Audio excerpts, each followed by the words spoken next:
autrefois, mais maintenant détaché, choisi et utilisé par Dieu en Jésus-Christ pour atteindre les objectifs divins.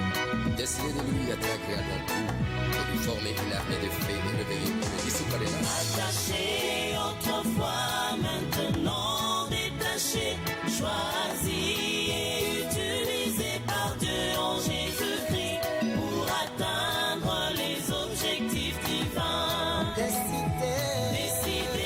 de lui être agréable en tout, de lui former une armée de feu et réveiller pour le disciple des nations.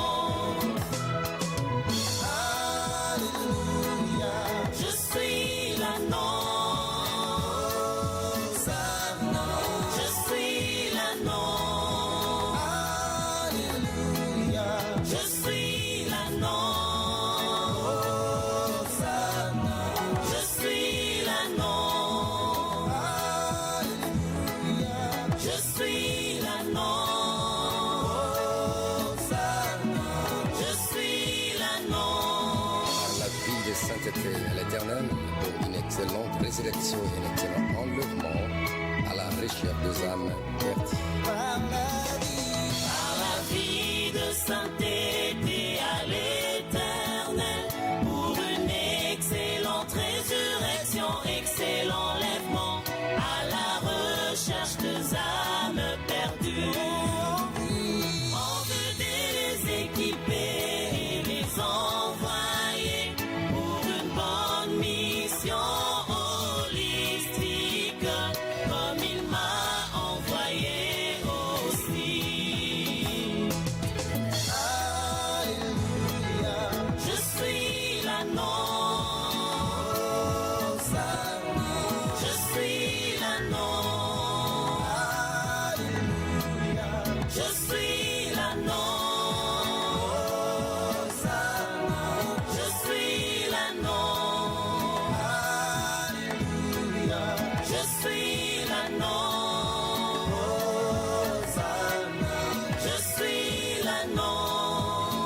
C'est pourquoi je ne peux pas me servir de vie pour atteindre mes objectifs humains qui ne racontent jamais le sien. C'est pourquoi je ne peux pas me servir de lui pour atteindre mes objectifs humains qui ne rencontrent jamais les siens. Mais je dois me laisser utiliser par lui-même comme l'agneau pour que ses objectifs s'accomplissent par moi, lui la gloire. Alléluia. Je suis l'agneau. Je suis l'agneau. Je suis l'agneau. Je suis l'agneau. Je suis l'agneau. Je suis l'agneau. Alléluia. Je suis l'agneau.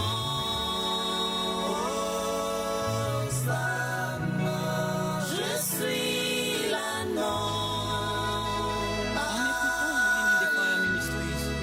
Laisse que Jéhovah Shalom le Dieu de paix console le cœur brisé. Autrefois vous étiez attachés, maintenant détachés. Qui a servi Jésus pour l'entrée triomphale en Jérusalem. Peuple de Dieu, acclamez parce que la consolation est au rendez-vous. Tous les amants détachés acclament pour le Seigneur. Poussons les cris de joie. Alléluia. Mwana nzambe kolemba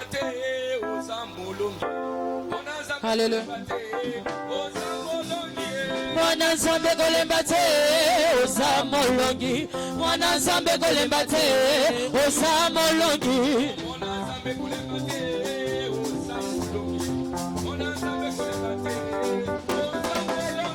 Mwana nzambe kolemba te oza molongi mwana nzambe kolemba te oza molongi elonga nzambe na ngayo elonga nzambe bikomba elonga nzambe na ngayo elonga nzambe bikomba elonga nzambe na ngayo elonga nzambe bikomba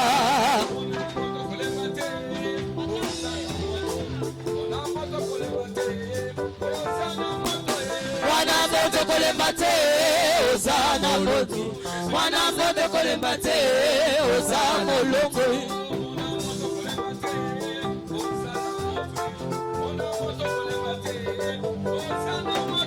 mwana moto kolemba te oza na moto mwana moto kolemba te oza na moto elonga nzambe na ngayo elonga nzambe bikomba elonga nzambe na ngayo elonga nzambe bikomba elonga nzambe na ngayo elonga nzambe bikomba.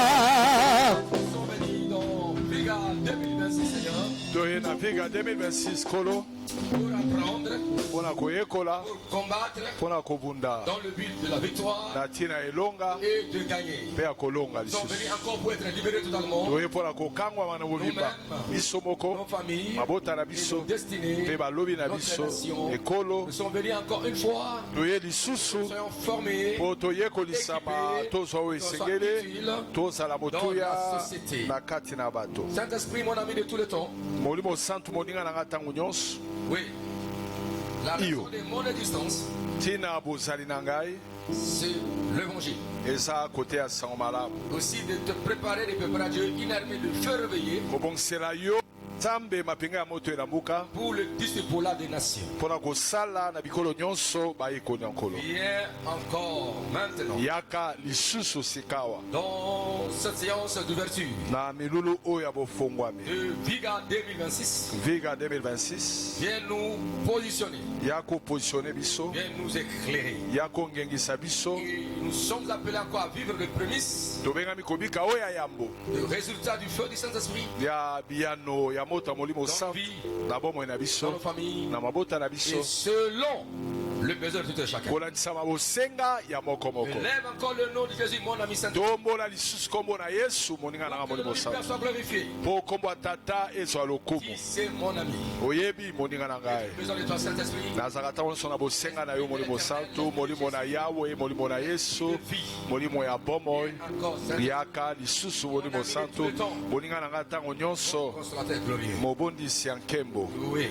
iyo Prends la responsabilité. mema mokumba La coordination kotambwisa de toutes choses. ya nyonso awa Jusqu'à la fin. kobandebandeli ti suka Oriente-nous monisa biso nzela Dirige-nous. kamba biso jusqu'au moindre détail. ntina nyonso ya Notre mikemike humanité charnelle bomoto na biso ya nzoto soit abaissée ekita et que tu élèves en nous. yo to Sois élevé en nous. otombwa bakati na biso mpo bamona L'emblème de la puissance de Jésus-Christ. bendele ya nguya na yesu kristu mwana mpate na nzambe Sème la joie de nos cœurs. tia esengo na mitema na Et biso je proclame l'onction de Dieu en ce lieu. na tato lepakolami na nzambe awa À l'intérieur, libanda mpe kati même restriction en ligne. ata baye baza na On molongo n'a pas de limites. mpo epakolami no ezanga ndelo ezanga suka sala Ta toute souveraineté, majesté. na bonzambe na yo nyonso Dans le nom de Jésus. na kombo na yesu Et que tous les saints disent à haute voix. basantu nyonso baloba mongo makasi Amen. amen Mettez-vous assis.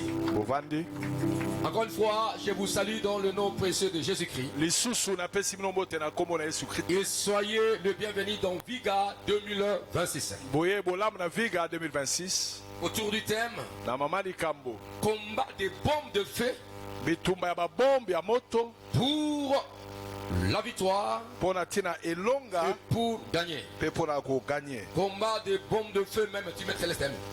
Combat des bombes de feu céleste. bitumba ya babombe ya moto ya lola Amen.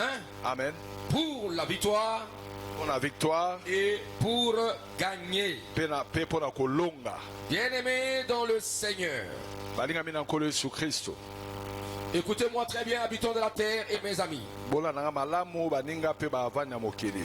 Le combat dans le langage biblique Bitumba na lobele ya Biblia et spirituel. eza ya molimo. Non.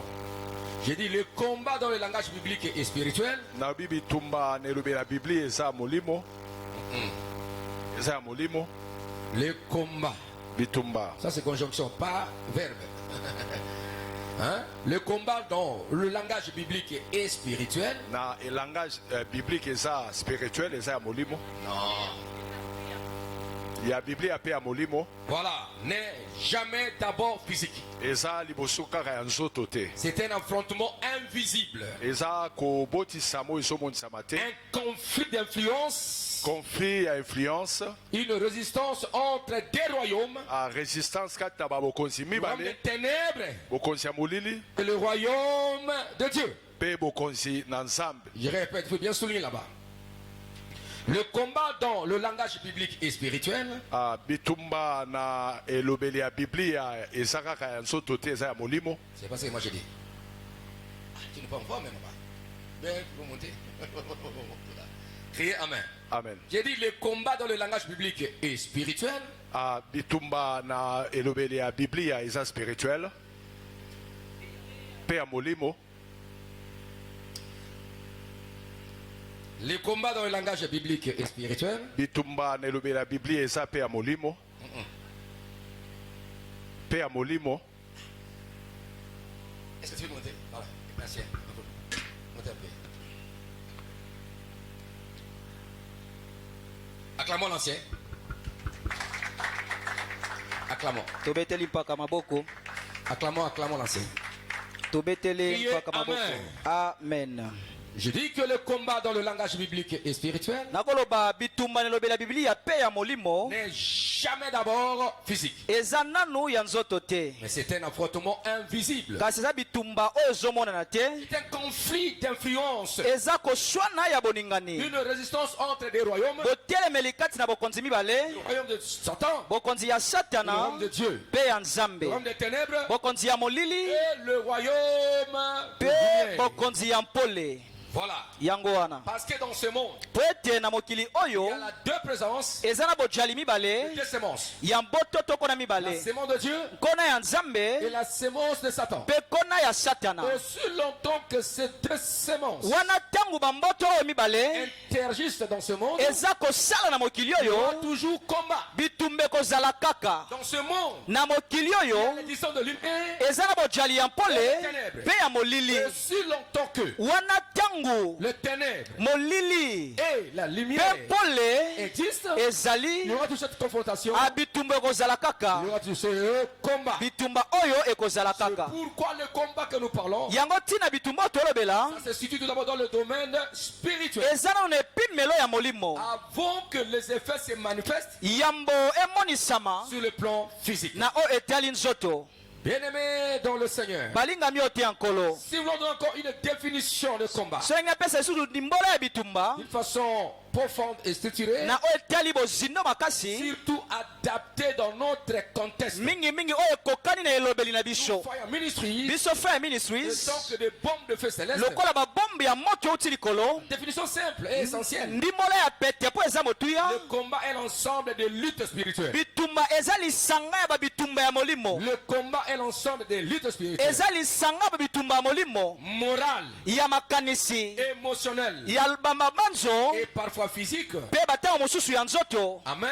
Amina. Parce que lorsque nous combattons Po spirituellement, ete ntango tobunda na molimo, ces combats spirituels bitumba oyo ya molimo va influencer nos physiques. ekoningisa boto kosimba banzoto na biso. Quand je prends l'engagement de chasser les démons, Ntango nazwi ndingisa ya kobenga na milimo mabe l'autorité, ya kosala balosambo ya bokonzi, mon corps va subir cette influence. okomona ete nzoto na ngai ekoningana mpe. Quand je dis je chasse, Ntango abi nazobengana, je dois associer mon corps. Mais esenga nakotisa nzoto na maboko na ngai, parce que l'homme po ete moto est tripartite. aza na biteni bikatani misato le corps, aza na nzoto son âme aza na elema na et ye son esprit. mpe molimo na ye L'esprit de l'homme a molimo ya moto met en contact eza kokotisa na boyokani avec le monde spirituel. na mokili ya molimo Dans le cas que nous constatons, na ndakiso etali biso nous met en contact avec Dieu. ezokotisa biso na bomoko na nzambe J'appelle la bonne spiritualité. wana obengaki molimo ya solo Amen. amina Alors maintenant, l'âme et le corps, l'âme boye de l'homme, elema ya moto c'est le ciel de sa volonté. eza efandelo ya mikano na ye C'est le ciel de sa volonté. eza efandelo ya mikano na Ses ye émotions. mpe ya mabanzo ya makanisi na ye Lorsque l'esprit de l'homme est en contact avec l'esprit de Dieu, ntango molimo ya moto eza bomoko na molimo na nzambe influence son âme. wana eza koningisa elema na Et ye l'âme de l'homme, c'est comme une charnière elema ya moto eza lokola eza na qui katikati va communiquer ce qu'il a reçu. Il a oyo reçu ekomema oyo ezwi kouta epai na de nzambe Dieu et communiquer ça au corps. ezwi yango mpe ememi yango epesi yango na nzoto Et afin que les trois parties interagissent ensemble, mpo ete bitendo misato eyokana esala mosala elongo de victoire. mpo na kolonga Mais la victoire s'opère de d'abord kasi elongo ebandaka nanu dans le niveau spirituel. na epimelo ya molimo Dans le monde spirituel. na epimelo ya molimo Parce que la Bible, mpo ete biblia elle ensemble la parole de Dieu. eza lisanga maloba na Tout nzambe d'abord, langage spirituel. ya yambo elobeli ya molimo Quand nous lisons ça, ntango totanga yango l'homme se met en contact. molimo na moto koti na boyokani L'esprit de Dieu. na molimo na Son nzambe âme réagit. elema na ye esali mosala De la foi. wana ekokotisa boyambi L'encouragement. ekopesa ye Et ça nzuzu va influencer son corps. mpe ekoningisa nzoto na ye Céder dans le ekota mouvement de Dieu. ana boningani ya nzambe Cela est très important. wana eza motu ya makasi Pourquoi je vous enseigne la parole de Dieu? yango ntina nayekolisa bino loba na nzambe Essayez un peu d'adjouver votre foi. mpo nameka kopelisa boyambi na Et bino réveiller votre foi. nalamusa kondima na bino Et quand la parole de Dieu est annoncée, nde ntango liloba na nzambe eteyami nous qui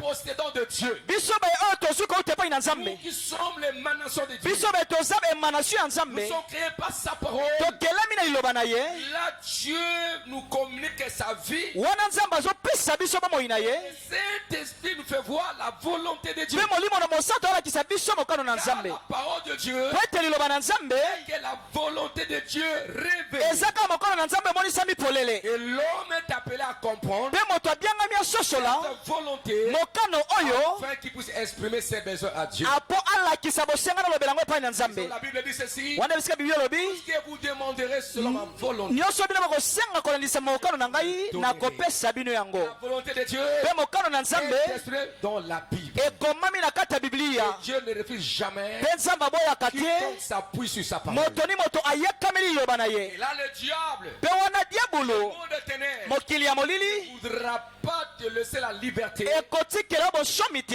comprend la parole de ya Dieu. kososo eloba na nzambe La pensée de beaucoup de gens sont obscurcies. yango ntina makanisa bato mingi ekoti molili Le diable nous a jeté l'aveuglement diabolo abomi bango miso afin qu'ils ne puissent pas contempler la beauté mpo basosola te et la brillance de la parole de Dieu. kitoko mpe bongenge eloba na nzambe La libération. mpo na bonsomi na bango bakomi elobi Dans l'air de détresse, na bapasi na bango ils ont envoyé sa parole. atindaki liloba na ye Sa parole, les mpe guérit. eloba na ye ebikisaki bango Là, c'est une parole personnifiée. wana eza liloba oyo elati nzoto Alors, wana nde Jésus-Christ yesu kristo est la parole de Dieu. aza liloba ya nzambe oyo elati nzoto oyo emonisami polele Dieu l'a fait une chair. po ete nzambe akomisaki esuni Et nous l'avons vu marcher. po tomonaki ye bo azotambola tosimbaki ye mpe aza ya solo katikati na biso Est-ce qu'on peut acclamer Yahweh notre Dieu? tokobetela yawe nzambe na biso maboko Donc, le combat bitumba est l'ensemble des luttes spirituelles, eza lisanga bitumba molimo morales, ya makanisi émotionnelles ya mabanzo et parfois physiques. mpe batango mosusu ya nzoto Le croyant affronte oyo bandimi babunda marcher dans la volonté de mpo batambola na kati ya mokano na nzambe protéger sa destinée mpo abatela bandele na ye et empêcher les œuvres des ténèbres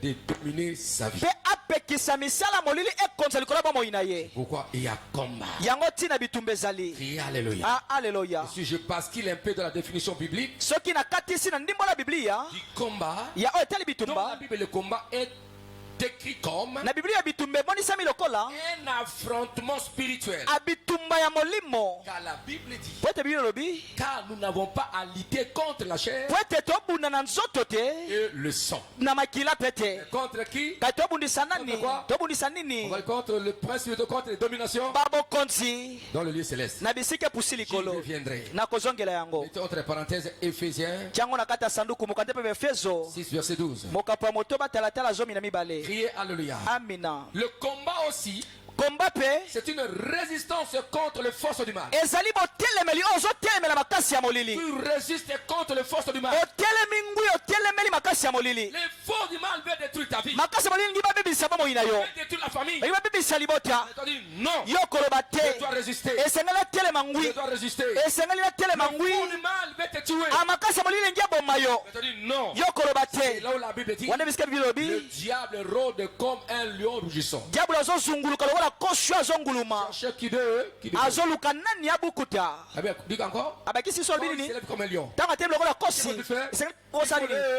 résister. Kotelemela ye. Faut les laisser pour combattre. Esengeli kotelemela ye pona kobunda. fuis pas. Kokima te. Et en face, Atele mbunzu na mbunzu. Combattez. Bundisa ye. vous avez la force. Bino bwana makasi. Vous avez la puissance. Bozana nguya. Est-ce qu'on peut acclamer à notre Dieu? Tokobetela ye nzambe na biso maboko. Dans ce sens-là, le combat Na olengo de wana résistance bitumbeza botelemeli. contre les forces du Ozotelemela makasi ya molili. esprit satanique, Ozotelemela molimo wa satana pe ya diabolo. Ozotelemela bandoki. contre le puissance Ozotelemela banguya. cherche à te dominer, Ozoluke konza yo. contre le puissance de domination, Ozotelemela banguya ozolunge contre dondo. l'esprit méchant, Bamilimo bokanza. l'esprit démoniaque, Oza milimo ba demono satanique, ya satana. les esprits humains Tope milimo ya bato. qui ont pris Oyo bazwi les forces makasi na bango du diable, epai ya le diabolo monde des ténèbres, na mokili ya molili. et le diable est connu comme ses serviteurs, Pe diabolo osala moko lokola basali na ye agissent pour satisfaire bazosala mpona kosepelisa leur maître Satan. babosenga mokonzi na bango satana. Pourquoi tu vois quelqu'un Yango ntina komona moto sacrifier son fils, akoki kobonza mwana na ye ya mobali, et sa mère, abonzi mama na ye, Mari. mobali na ye, ou sa femme, to mpe mwasi na ye, ou ses frères, to mpe bandeko na mibali, ce qu'il agit, mpo ete asala domination, na si ya bokambemi ya molimo ya satana mpe ya diabolo.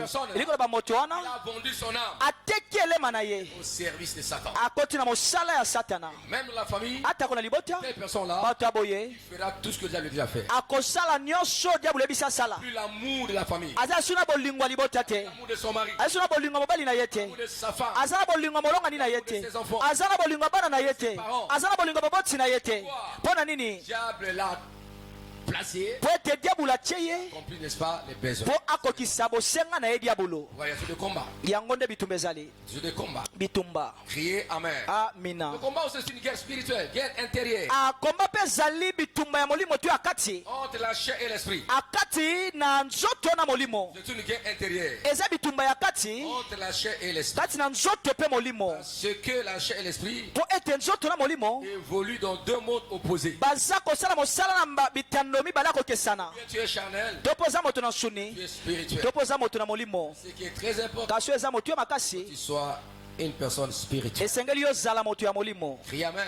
Amina. Quand vous lisez Galates 5, 17, So botangi mokande pa galatia mokapo mitano talatela zomi na nsambo, c'est écrit atoma polo na makomi na ye que la chair est contre l'esprit. azolakisa polele ete nsuni eza na baposo ezotelemela On ne molimo. peut jamais marcher ensemble. Bango mibale bakoki te kotambola elongo. Le combat aussi, c'est une lutte Akombe eza pe lutte pour la foi. apona kondima, C'est une lutte pour la foi. eza lutte mpona kondima. Où l'apôtre Paul dit Nde bisika toma Paul alobi à Timothée, akomeli Timote, combat le bon combat de la foi. bunda bitumba ya malamu ya kondima, Combat le bon combat de la foi. bunda bitumba ya malamu ya kondima. Or, la foi, Nzoka nde boyambi to kondima c'est ce qu'on entend. eutaka na oyo tozoyoka, Et ce qu'on entend, mpe oyo tozoyoka eutaka na liloba na Nzambe. cela veut dire, Eli koloba ete lorsque je connais la parole de Dieu, ntango ngai nayebi liloba na Nzambe, c'est qu'elle me dit que je suis, oyo liloba eyebisi ngai nazali, c'est qu'elle me dit que j'ai, oyo eyebisi ngai naza elle nango, me dit que je serai. oyo eyebisi ngai ete ngai nakozala En face des difficultés, aliboso mikakatano, de cette parole, esengeli nasiela liloba oyo confronter apona bundisa les réalités contraires. babosolo ezomonana. Le combat de la foi. Eza bitumba ya kondima. La Bible me dit, Biblia nanga ebisi ngai c'est mettre sur. na mapipi na ye nde tobikisama. Ça, c'est la parole de Oyo eza Dieu. liloba na Nzambe nde Je ebisi dois ngai. saisir cette parole. Esengeli ngai nasimba liloba oyo Comme la Bible a déclaré. lokola biblia etatoli. J'ai dit à la maladie, Nayebisi bokono il y a déjà 2000 ans, eleki koto mibale j'ai déjà guéri. nasi nabikisama. Tu dois quitter mon corps. Esengeli otika nzoto na ngai. Yo cancer, Toi, insuffisance. yo insuffisance rénale, Je combats le combat de la foi. nazobunda bitumba ya kondima. Parce que la victoire Po ete elonga a déjà été donnée. esi epesama. Nous sommes des gagnants. Toza balongi, Nous sommes des victorieux. toza balongi. Mais pasteur, Ayebisa batali pate. pourquoi il y a des combats, il y a ceux qui succombent. Mpo na nini kata bitumba na bao bazokweya. Mais si on a déjà tout ça, soki tosi toza na On yango a dit encore continue à prier. ezali tokobesu kobondela Mais oui, iyo c'est par la foi eza na que kondima nous rendons réel. nde tokomisa polele Nous manifestons nde tomonisa nsa le fruit de notre victoire. bambuma elonga na biso Et qui c'est nous a donné la croix? oyo kristo apesa biso na ekulusu Par la parole. na nzela liloba Nous activons, tozopelisa réveillons ce qui tozolamusa s'est endormi en nous. oyo ezalaki kolala kati na biso Nous avons la chose. kasi eloko toza nango Nous avons la guérison. toza na lobiko Nous avons la vie éternelle. toza na bomoi ya seko Écoutez ce que la Bible dit. boyoko bibi elobi Que ceux qui sont en Jésus ete be baza kati na yesu sont passés bakatisi de la mort à la balongwe na kufa bakoti na vie. bomoi Ils ne viendront pas en jugement.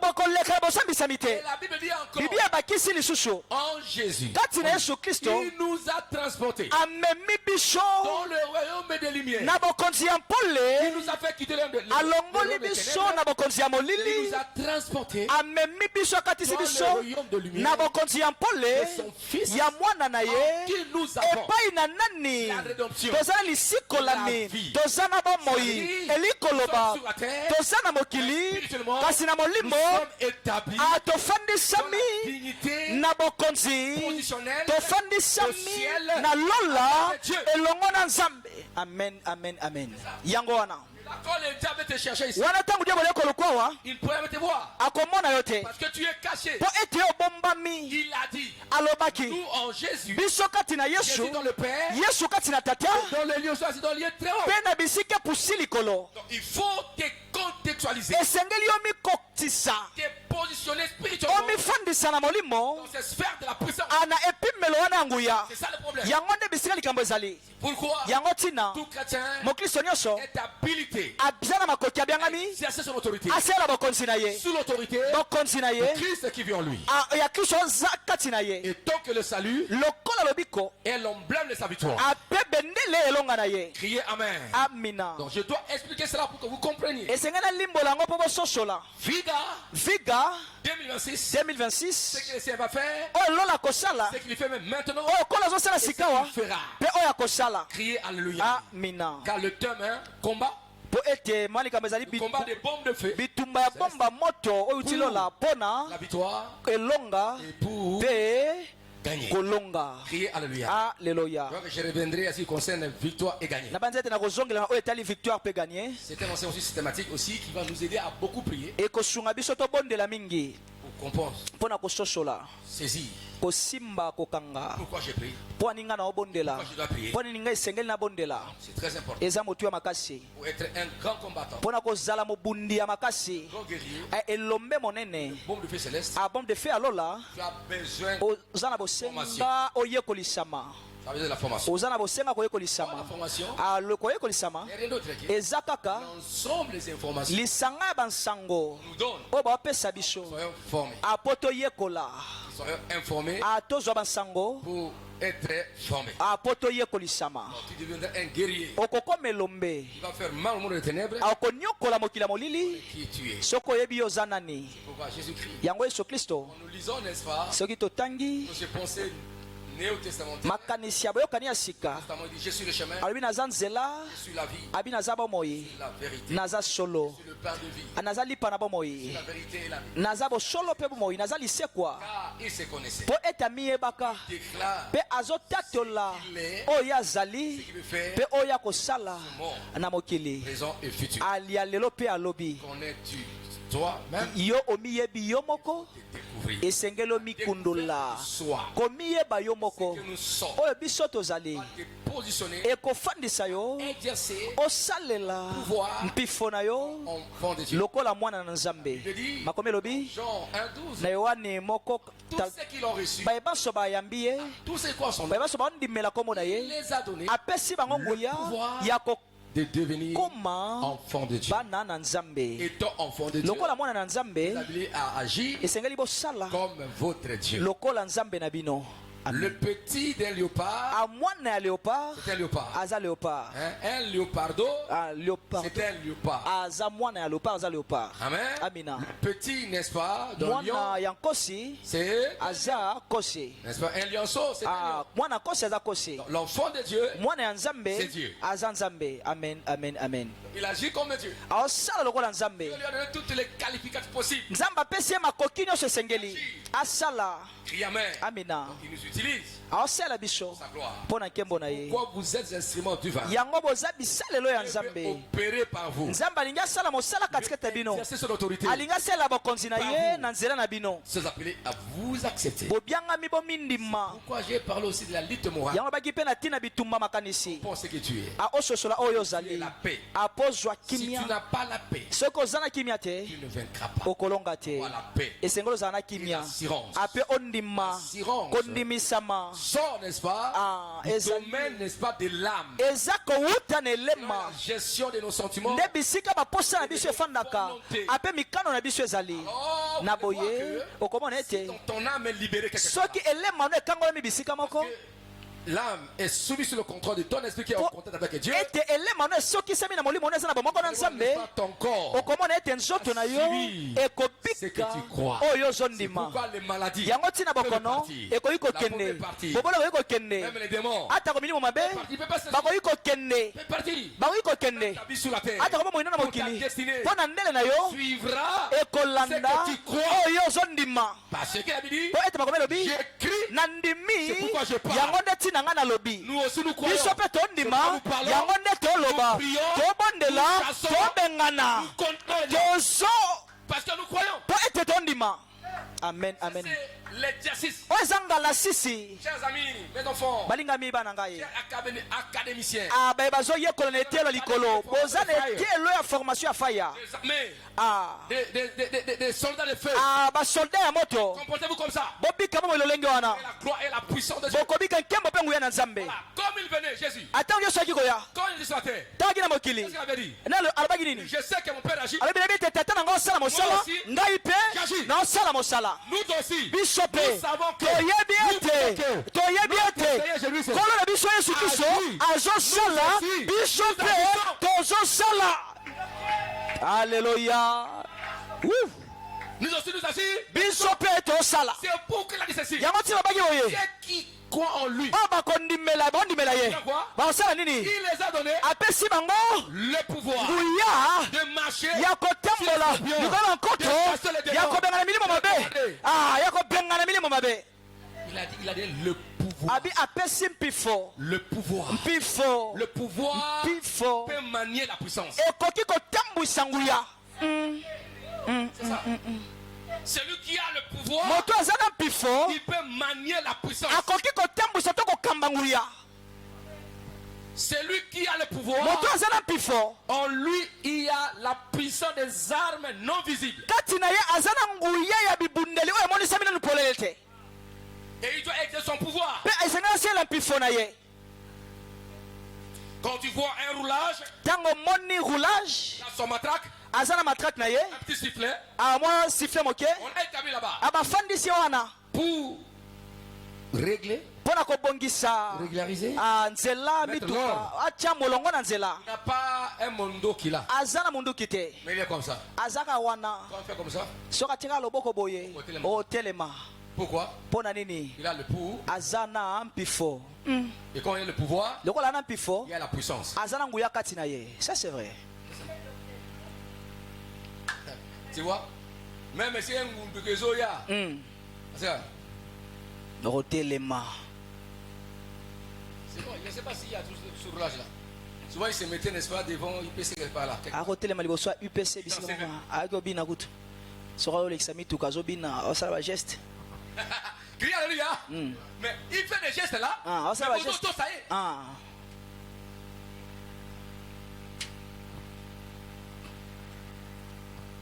Tu viens comme ça, mais tu es général. oyebwa te oza général soki atie boye Quand il okotelema s'approche là, il veut dire ah. soki apusa yango kata saluti Mais tout d'abord, ya yambo nanu bon militaire, tu sois général, tu dois t'arrêter. mbolombolo ya solo ozala général okotelema Parce que tu es soumis à son pouvoir qu'on lui a donné. mpo osokisami na nguya oyo epesameli ye. Donc, vous avez le pouvoir. boza na mpifo Il ne faut pas accepter de mourir comme ça. kondima tokufaka lolenge oyo De ta vie jusqu'à la mort. obika bomoino boye ntina oza na mpifo ya kobima. Amen. De t'imposer. ya komifandisa komipika Tu peux établir le loi. okoki kofandisa kotia mibeko. Je suis membre de cette famille. olobi naza moi liboto Je oyo suis chrétien. naza mokristo Je suis Jésus. nayambi yesu kristo Il m'a donné son pouvoir. apesi nga mpifo na Je ye signe le décret aujourd'hui. anasinye mikanda lelo Cette famille, na liboto oyo personne ne mourra jeune. moto te kokufa elenge. Tu prends le ciel à témoin. ozwi lola lokola nzengeleke na yo. Prends ton environnement à témoin. ozwi zingazinga na yo lokola Dans la nzengeleke. Bible. ozwi biblia. Dieu m'a établi. olobi nzambe apiki ngai Pour faire quoi? mpo nasala nini détruire. mpo nabebisa. Jérémie. ayebisaki yeremiya N'aie pas peur. alobi kobanga te Dis pas que tu as koloba te toza mwana moke Je t'enverrai partout. nakotinda bipai na bipai Pour faire quoi? mpo na kosala nini détruire. mpo na kobebisa Pour écraser. mpo na kopanza Planter. mpe mpo na kolona. Dieu t'a établi. nzambe apiki yo Imposer son autorité. mpo na kofandisa bokonzi na ye C'est même dans ce monde. na mokili oyo. Comment c'est? Il ne faut pas accepter. Tu dois te révolutionner. esengeli yo tomboka Comment dans votre famille lolenge na libota na bino ou dans les quartiers? to mpe bisika bofandi. Je prends la famille par exemple. nazwa libota Il y a un ndakisa sorcier. eza na ndoki moko Une sorcière. ndoki moko Un mwasi marabout. amarabu moko Un féticheur. amoto moko soloka Un occultiste. amoto moko molili Il travaille dans le camp de Satan. asala mosala na ngambo ya satana Il arrive à bloquer la famille. azokanga libota ya mobimba À bloquer le mariage. akangi mabala Sacrifié. abonzi yango Il est Dieu, c'est le pouvoir de Satan. asala nguya ya satana Mais comment vous le laissez? lolenge ni bino botika ye les enfants de Dieu. soka nde bino bobana na nzambe C'est seul le pouvoir de Dieu. osala mpifo ya nzambe Tout enfant de la famille. mwana nyonso ya libota Toute personne de la famille. mwana nyonso ya Qu'il libota soit sorcier magicien. azala ndoki to moto Il soloka n'arrivera jamais à sacrifier akokoka te kobonza aucune personne. moto moko la te famille. na libota Il oyo ose. soki ameki Il mourra. akokufa C'est ça. yango wana La nde parole a le pouvoir. liloba no eza na mpifo Autorité. eza na bokonzi. amen amen amen. Ton problème, tu ne crois pas en toi-même. likambo no omindimelaka te yo moko Tu ignores le pouvoir que tu as. ozangi koyeba nguya oza nango Tu ignores. ozangi boyebi na nguya wana C'est comme un prince eza lokola mwana nkumu dans la ville. ona bomoi na ngumba On oublie qu'il est prince ou princesse. abosani ete aza mwana nkumu mwasi to ya mobali. C'est la rue quelque part qu'on ne les connaît pas. soko bisika moko bayebi ete On peut les mettre à côté. bayo kotia ye pembeni Mais pour se faire respecter, kasi po amitosisa on va dire non, je suis l'enfant du roi Bikomba. akoloba naza mwana ya nkumu bikomba. Ah. Parce que le roi Bikomba, on le connaît. po ete kumu bikomba bayebi ye C'est ça qu'on connaît, ça? yango nde bisika likambo ezwami J'ai un exemple. napesi nde ndakisa kaka. Criez Alleluya. Amen. amina Tous nous sommes des rois. biso nyonso toza bankumu Chacun doit régner dans son domaine. moko na moko esengeli adondwa na etando na ye Nous sommes des rois. toza bankumu Quand Dieu nous a créés, ntango nzambe akelaki biso il nous a établis. afandisaki biso Dominer, alobi bokonza régner, bodondwa cultiver. bolona. Donc l'homme, Dieu l'a créé potentiellement roi et reine. moto nzambe akelaki ye na makoki ya kozala nkumu ya mwasi to ya mobali N'est-ce pas ça? yango wana Le roi, nkumu le royaume, abokonzi en anglais c'est kingdom. ezali na anglais ezali kingdom Ça dit eli koloba un roi. amokonzi Il règne azodondwa dans son domaine. na etando na ye Voilà. yango wana aussi. bino mpe Dieu nous créons. nzambe akelaki biso Établi dans le domaine jardin. afandisi biso na etando eza elangani C'était dans nini le but de régner eyaki na ntina ete todondwa et de dominer. mpe tokonza. Alors si tu as la mission que tu as confiée, boye soki oza na etindo nzambe apesi yo vocation à faire, mbela Disney, oyo nzambe tu apesi es yo roi dans ce domaine-là. oza kumu na etando wana Tu es habilité, tu es habilité à régner. esengeli na yo odondwa Aucun démon, aucun sorcier ne peut te détrôner. ndoki moko ta oyi kolongola na ngwende wana Porte la gloire. mpo ete oza na Ton reste nkembo que tu fais là. ya kodonda bisika ozosala na etando na Le yo roi doit régner mokonzi esengeli adondwa jusqu'à la fin kino na suka dans une dynastie ana qui dynastie se respecte. oyo ezokotosama. Amen. amina Un enfant qui vient de naître, mwana oyo ti kobotama potentiellement il est roi. aza na makoki kati na kozala nkumu Il deviendra roi. akokoma nkumu. Son mandat n'est pas limité. manda na eza na suka te na ndelo te. Crie Amen. amina Il deviendra roi jusqu'à la fin. akoma nkumu kino suka Personne moto te ne viendra détruire akoya la kobebisa loi de la dynastie, mobeko wana ete mwana nakoma mais nkumu la famille. oyo eza kodunda na kati ya libota. Bon, il y a des révolutions par-ci par-là dans l'histoire. barevolution esalema bipai na mokili Je prends n'est-ce pas de dynastie aujourd'hui. naloba ndakisa badynastie lelo Il reste quelquefois en Afrique, na afrika batango mosusu Maroc, na Maroc, oui, ça, n'est-ce pas? Bon, le pays n'est-ce pas des Émirats. en Angleterre, Ah ben, on va à Espagne, on va à tozwi Belgique, Espagne, Belgique. et alléluia. Et on prend n'est-ce pas la TV de Monaco. Monaco c'est une royauté, hein, mais on prend ça. Ils exercent comme ça. batambolaka bongo. Amen.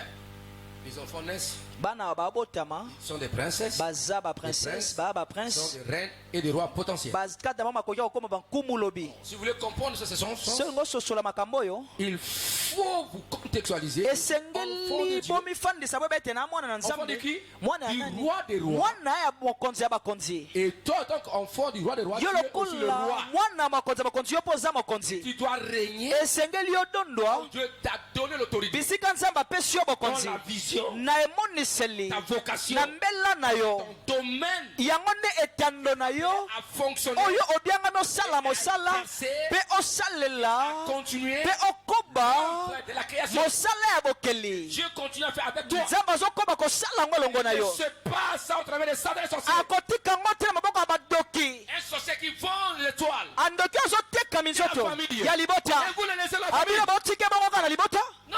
te Il faut que ça change. esengeli makambo ebongwana Je parle des bombes de feu. yango lobena ntina babomba moto Il faut exploser. abitumba esengeli yo explose opanzana Le temps de tirer des militaires de Toyo est passé. C'est des bombes maintenant. eso tokomi na ntango babombe sikoyo Les armes de destruction massives dans le monde des ténèbres. babomba badestruction massive na mokili ya molili Les armes de destruction massive dans le monde ebundelo des ténèbres. ekopanza mokili ya molili Les yeux.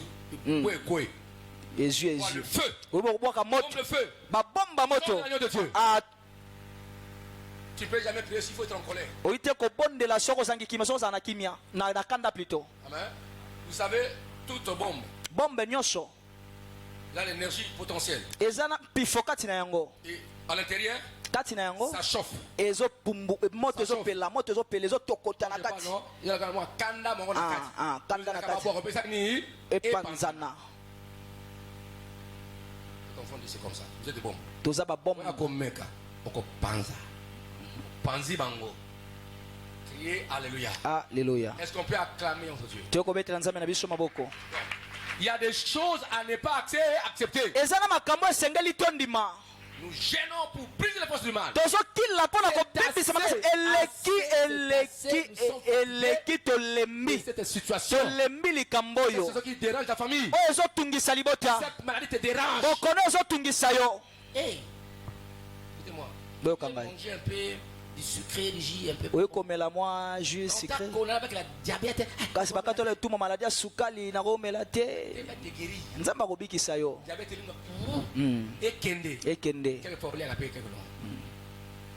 Amen. amina C'est ça le problème. yango nde bisika likambo ezali Personne ne peut te priver la liberté. moto te akoki kozangisa bonsomi Écoutez-moi. boyoka ngai La Bible, bibele elobi nini là où il y a l'Esprit du Seigneur, bisika molimo na yawe azali bisika wana nini ezali Liberté. bonsomi ezwami les Saint-Esprit est en toi. molimo mosantu aza kati na yo Tu n'es pas libre. mpo nini oza na bonsomi te Tu es lié. mpo nini oza kokangama Pourquoi il y a des privations dans ta vie? mpo na nini oza na boloko na bomoi na Parce yo que tu ne laisses pas la place au Saint-Esprit. mpo ete otikila molimo mosantu bisika Tu ne te peux pas déclarer ce que la Bible dit. olingi te kotata oyo biblia elobi Je reconnais les enfants de Dieu, c'est les puissants quand ils prient.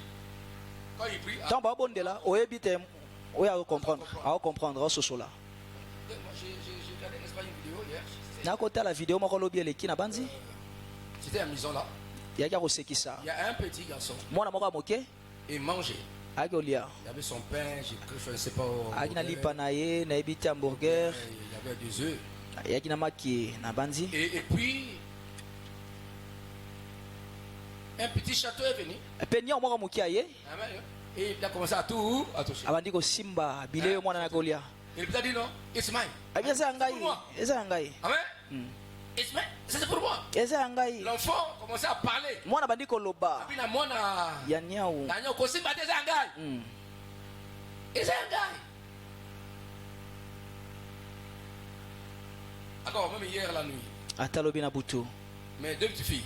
bakoko na nga mibale ya basi Achila, ashela venez prendre, n'est-ce pas, les biberons de Keila. aye kozwa biberon ya keila Keila dit non, non. te te Il a réclamé. aréclame abi Il a te réclamé. aréclame Le bébé, il a réclamé. aza mpe maréclame Ça s'est joué. yana ya mwasi ayaki kosakana kosala abi te eza ya ngai Jamais. aréclame biberon na ye Il faut connaître ce que tu es. esali koyeba oyo oza na yango Sinon, Soki le te- diable est parti avec ça. diable akokende nango Ozokuza bato mbula na mbula. Botandi oyo bakese bazali. Famille bandoki. Wana bakula cimetière. Et Nokopolo. Ok. Moto ke koti karité. Songela ye. Ya sa nguya. Sa ina nguya fa mi batela. Oya leyo landa bango nyoso soki sa bango moka tikala te. Non. te Vous avez remarqué bomoni bososoli esengeli totelemisa makambo oyo okomi na matanga kobanda lelo boyokanga tous les sorciers de la famille. bandoki nyonso libota Beaucoup agi. bosali mosala mingi bolie bato mingi kobanda lelo moto kokufa za te nana kota kere na bino moto te kokufa moto te kokufa Et tu déclares mpe otatoli tout ce que le monde de ma famille. bisika nyonso ndeko libota na nga azali En Afrique, eza na afrika en Amérique, eza na amerika en Asie. eza na asia Hey! tata Je suis ton enfant. naza mwana na yo Je demande la protection. anasengi Tu es bobatelami un sorcier de la famille. soki ndoki ya libota D'ailleurs, viens to mpe aye komeka kosimba tu te crois sur le chemin. akutana na nzela na ye Toi, le lion de la yo kosi ya libota na yuda manifeste-toi. mimonisa Vous devez stopper la mort. oyi kotelemisa kufa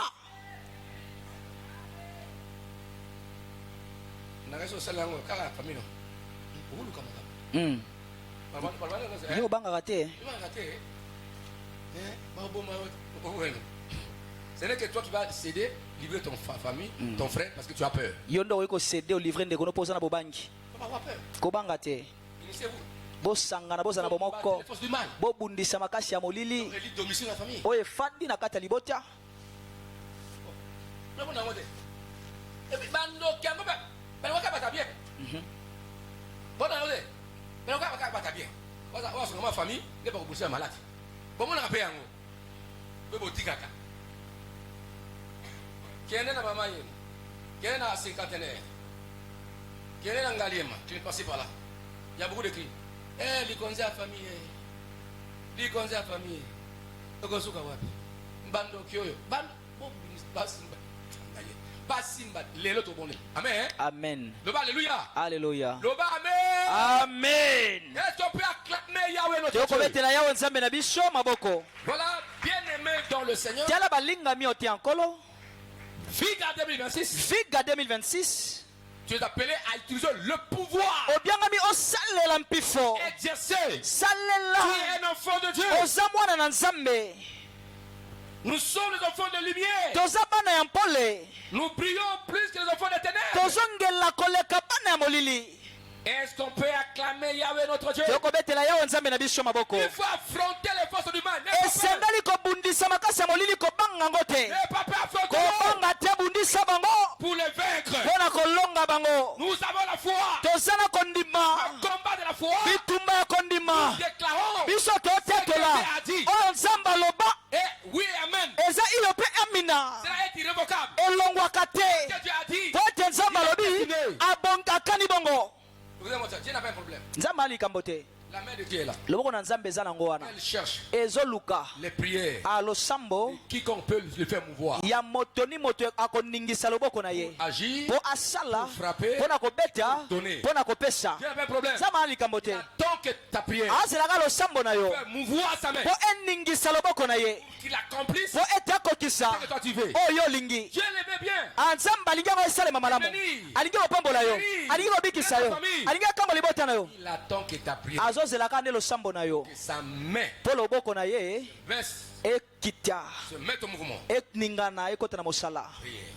bondela Crie amen. amina Alors, il y a les 4 dimensions du combat. eza na bipimelo minei ya bitumba Il y a le combat spirituel. eza na bitumba ya molimo ya liboso Le combat spirituel. bitumba ya molimo Contre les démons, oyo ezobundisa bademono contre les malédictions, ozobundisa babotutu sorciers, bandoki bato na soloka contre les attaques nocturnes, ozobundisa bitumba ya molili ya butu contre toutes sortes d'oppressions, ozobundisa kotukama nyonso des blocages, kokangama des maris de nuit, mibali ya butu contre les servitudes, ozobundisa bowumbu contre toutes sortes de souffrances. ozobundisa bapasi ya lolenge nyonso Voilà, ce sont des combats spirituels que nous eza sommes appelés à bitumba affronter ya molimo tobiangami tobunda et à combattre. mpe tobundisa yango Criez Amen. Amen. Amina. Alors, deuxième comment c'est combat mental. Eza bitumba ya makanisi. Au niveau des pensées, Na niveau ya mabanzo na yo. de doute, au Bantembe.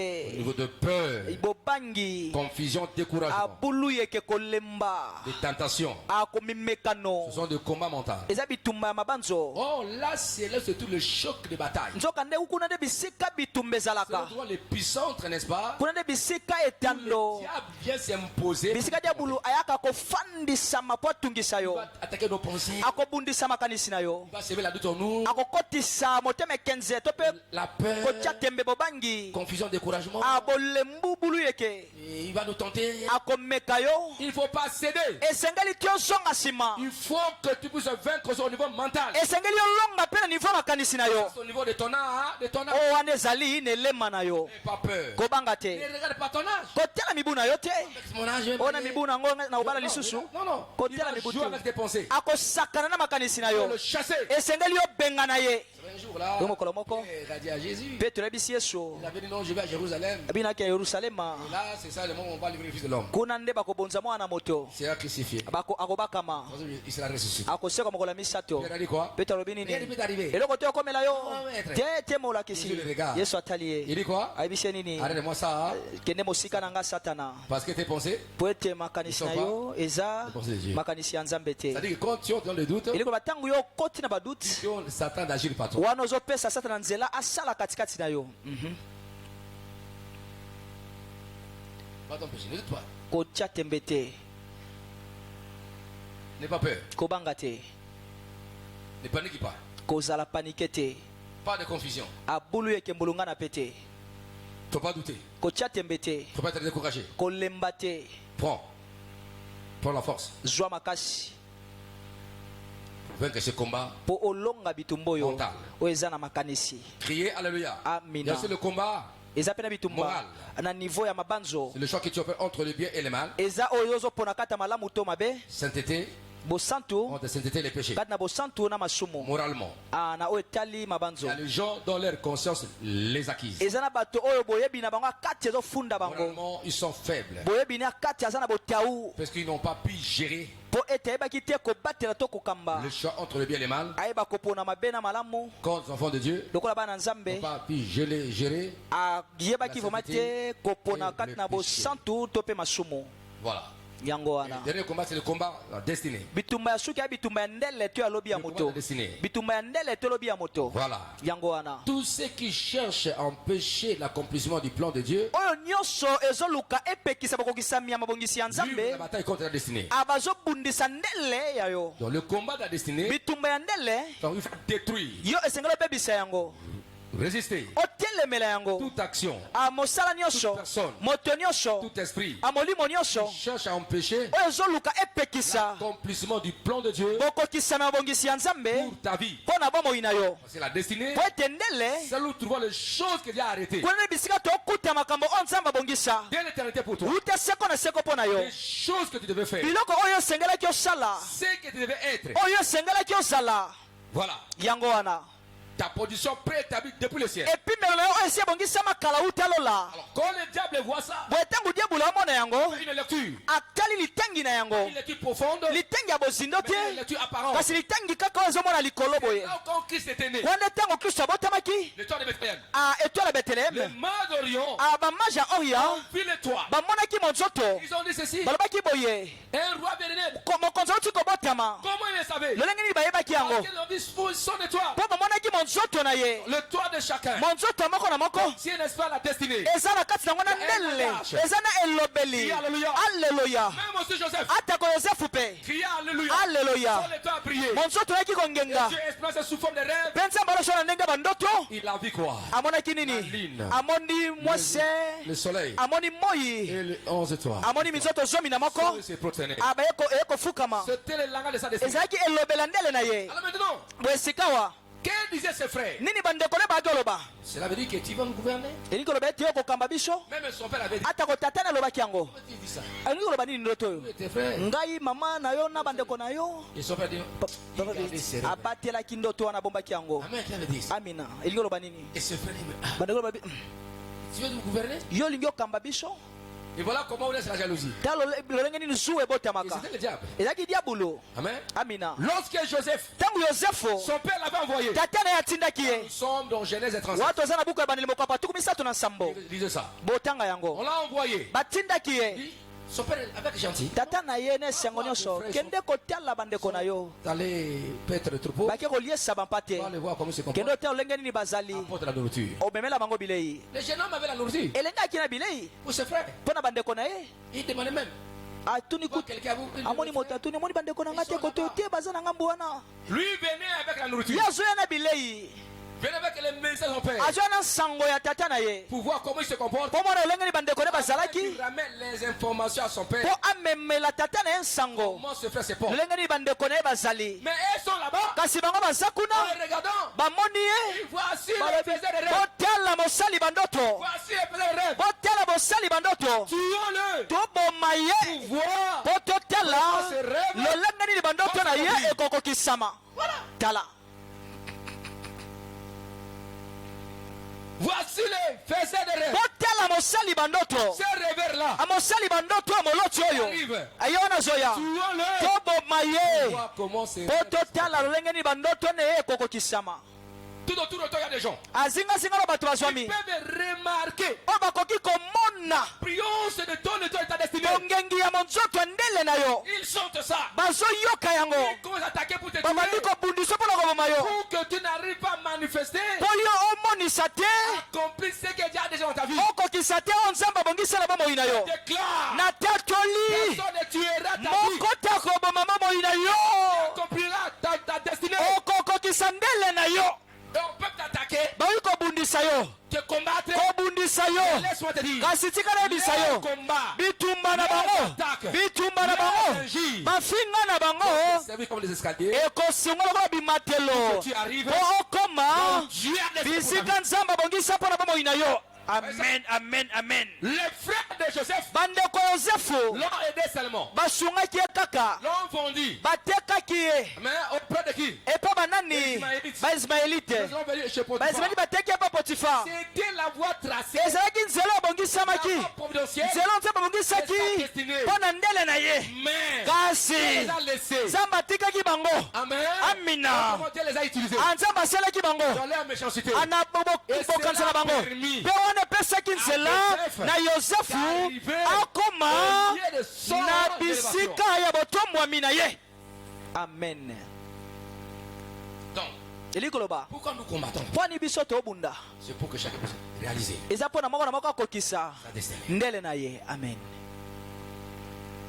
Donc, dans ta vie, eli koloba na bomoi na yo un problème. ntango omoni mikakatano Faillite dans ton entreprise, faillite na entreprise na yo échec aux affaires. échec na mimbongo na yo atako na bakelasi ozokeka Lève-toi, combat, telema bunda afin que tu regagnes. mpo ete olonga lisusu ozongela epimelo na yo Ce n'est pas la fin de ta vie. eza suka bomoi na yo te Regardez Dieu. esengeli yo tala nzambe Dieu est à tes côtés. nzambe ana ngambu na yo Il est avec toi. aza na yo elongo soutient. azosunga yo Lui qui a arrangé. ye nde Celui abongisi qui t'a parlé. ye nde alobele Il yo te levera. akotelema Il combattra. akobunda aleluya C'est pourquoi dans Exode 14 et 14, yango ntina nabuka bobimikoka bazomi na mina tata azomi na mina yi Dieu savait que je libère mon peuple de l'Égypte. nzambe abeki ete na ntango libota na ngai na ejipito Je le conduis à Canaan. neme bango na kanana Où coule le lait et le miel. bisika mafuta nzoi mpe miliki esopana Qu'est-ce que Dieu les a dit ceci? nini nzambe ayebisaki bango Vous, alobi bino ne perdez pas. bolela te Ils ont vu la mer rouge. bamonaki mai ya monana Ils arrivent là. bakomi wana La mer rouge devant. mai ya monana liboso Derrière. na nsima Pharaon. lipinga ya falo na lipinga na ye crié. bandi kokanga Moïse. mose mose a dit. nzambe alobi Moïse, mose dis au peuple yebisa libota qui se taise, bafanda kimia qui se calme. bakanga monoko Moi, ngai je combattrai. nakobunda Okay. mpo na ntina na bango C'est-à-dire, eli koloba c'est moi le responsable. ngai nde namemi mokumba na bango J'avais pris la décision. ngai nazwaki mokano de sortir ya kobimisa de bango l'Égypte, na ejipito de les libérer kokangola de la bango puissance na nguya pharaonique. ya falo Et je t'ai dit, nayebisaki je yo vais les amener nakomema dans bango un pays na mboka où coule oyo le lait miliki et le miel. mpe mafuta mafuta nzo ezosopana alobaki te ete na mboka oyo bangombe bazali mpe banzoi bazali te nzambe azolandela produit esi esili nakosilisa nyonso nakobongisa nyonso nakobunda mpo na ntina na bango. Donc tu arriveras. Okokoma ilingi loba. C'est Dieu qui a décidé. Ndele na nzambe ndakani. Quiconque va se lever. Motoni motako telema. Nzamba ko panza ye. Nzamba ko bundisa ye. Nzamba ko niata bango. Kobanga te. Il dit vous habiterez. Abokofanda. Maison que vous n'avez pas construite. Na bandako bino botonga te. Vous mangerez. Bokolia.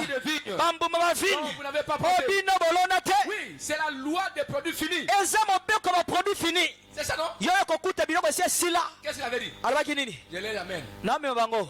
Na mboka oyo miliki miliki eza produit ebimaka na nani na bangombe na bangombe boye te alobaki te bangombe to mpe bangombe mibali to ya basi te alobi miliki amoni mécanisme wana nga nazomona nde produit esi ebongisami oyo moto akoki kolia mbala moko oyo moto akolia mbala moko oyo ekomi na suka oyo moto akolia mbala moko baprocessus mosala nyonso wana nasi nasali yango amina amiel mafuta nzoi alobaki te ete banzoi alobi nde mafuta nzoi esi ekomi na suka banzoi basali mosala alleluya produit eza wana mafuta nzoi esi ebongisami malamu asukali ekoti malamu bokolia alleluya bokokutana na banzoi te kasi bino eza nde mafuta nzoi oza na kati na bobongisi ya nzambe na tatoli ntango okoki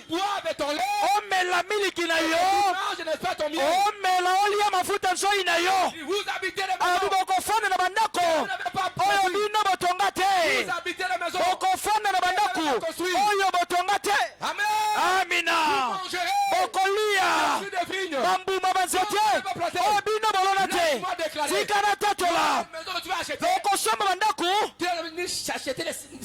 oyo osomba nsima te osomba kayase te okoti ofandi mbala moko ofandi na bandako wana okuti yango bashangeka badokima kasi moto niokomaka yokosomba ngo na talo moke amen amen amen beta maboko so lilobo eza yo moto moko alonaki balusi mabale aloni banzete olive aloni banzete kasi yo komela kaka ajus kasi ya niokwamaki anasi ya moi na nzambe akosala yango nalobi nzambe akosala yango nzambe akosala yango nzambe azondimisa ngenge bopete banda kimia nakobunda mpo na ntina na yo. Merci papa, alléluia. Beta maboko bakisa milolo. Ouais. Ta place est déjà assurée par Dieu. Bisika lonzamba si abongisi yango. Ta gloire est là. Kembo no sali. Mais papa, kobangelo kote. Le combat que tu vois. Ata robitumba mona. Contre ta vie. Aozo bundisa mo ina yo. Yoza molongi. Oza molongi. C'est pourquoi David dit ici. Yango tia Daudi yakoloba. Moi. Ngai. Je ne mourrai pas. Na okufa te. Je vivrai. Na kobika. J'ai rencontré. Na kotiatola. Le même de Dieu. Bolamu na yawe. Ngai Daudi. J'ai reçu l'onction. Nazwi epakolami. Entre le main de Samuel. Na maboko ya Samuel. Moi j'étais. Ngai nazalaki. J'étais derrière le trou de mon père. Na sima mpate atata na ngai. On est venu me chercher. Bayaki kolukanga kuna. L'onction de me cherche. Epakolami ya Nzambe eluki ngai. Ce Dieu là. Nzambe oyo. Qui m'a retiré de là. Oyo alongola nga kuna. Qui m'a placé. Oyo atiaki ngai. Nakomi mokonzi Je ne kumu. mourrai pas comme ça. Nakokufa boye Je te. vivrai. Nakobika. Je continue à déclarer. Nakobi kotatola. À confesser, à proclamer. Kotatola koloba. De Dieu. Bolamu na Nzambe na Même kokoba. si mon fils Absalom Ata mwana nga Absalom. me poursuit, Azolanda je ngai. supporte le péché. Nazondima masumu. J'ai commis. Oyo nga nasala. Kasi nga Dawidi. Na okufa ata moke te. Même si Absalom arrive, Ata so Absalom ye. coucher, Asangisi. coucher publiquement. Asangisi nzoto polele. Absalom était méchant. Absalom kina motema mabe Laisse-moi dire ceci. tikana bisa bino. Il y a des péchés qui touchaient. Ezala masumu eza motuya makasi. David était le bien-aimé de Dieu. David était le bien-aimé. Daudi ayaki oyo Nzambe alingaki makasi. J'ai cherché en Israël. Oyo Nzambe bina luki na Israela. J'ai trouvé David. Namoni Dawidi. L'homme qui va accomplir. Moto akokokisa mokano na ngai. Il avait cherché. Nzambe nda lukaki ye. David est venu. Daudi aye. Il est allé sortir avec la femme Iri. akekosangisa nzoto na mwasi ya iri Tu l'as engoncé. apesi ezemi Et il a tué aussi. mpe abomi mokolo mwasi. Et le prophète Nathan est venu. mosakoli Nathan ye Il donne, n'est-ce pas, un parabole. apesi lisese Il dit un homme abi moto moko avec beaucoup de troupeaux. azalaki na bampate ebele. Et voici maintenant un étranger venu de sa maison. tala sikoyo mopaya moko aye na ndako na ye Mais lui est allé prendre, n'est-ce pas? ye ake kozwa brebis d'un pauvre. mpate ya mobola Il avait qu'une seule. azalaki kaka na ye moko wana. Et David ça c'est le prophète qui parle. oyo mosakoli nde azoloba apesi azolobela dawidi na David s'est lisese. mis en colère. dawidi atomboki Il est méchant. aza moto mabe moto wana comme ça. aza moto mabe aza moto mabe esengeli akufa moto wana. Nathan regarde David. Nathan atali dawidi Cet homme-là c'est toi. abi moto wana eza nde yo. Il dit, tu as beaucoup de femmes. oza na basi ebele Si tu en avais beaucoup, se ozalaki nango je l'ai ajouté. esengaki obakisa mosusu Je l'ai dit t'ajouter. esengalaki oluka obakisa basi Je misusu l'ai dit te donner. na ngai napesa yo. Amen. soki alaki na posa misusu Allez, fais la femme de tout. yo oke kolukaka mwasi ya moninga C'est pour l'enfant là. Il était- yango mwana nakufaki. Hein? Les grands frères de Salomon. grand frère Salomon akufaki. Mais Dieu l'avait puni. nzambe apesaki etumbu Son adultère. ekobo na ye. Dieu l'a puni comment? nzambe apesaki etumbu lolenge Il nini. avait puni qu'Absalom se révolta. apesaki nzela ete absalo atomboka mwana mobali. Il avait couché avec toutes les femmes de David publiquement aux yeux aussi des enfants de asangisaki nzoto na basi nyonso ya dawidi na miso ya bana nyonso ya isalela. Israël. Publiquement. na miso ya bana nyonso ya isalela. Et là, David a fui. dawidi akimaki. Eh ben, quand Dieu punit, ntango nzambe apesa etumbu il punit. apesaka etumbu ya solo. C'est là que j'ai compris que debisaka asosolaki ete celui qui aime châtie. moto alingaka abetaka fimbo. Celui qui aime châtie. moto azolingaka kobeta fimbo.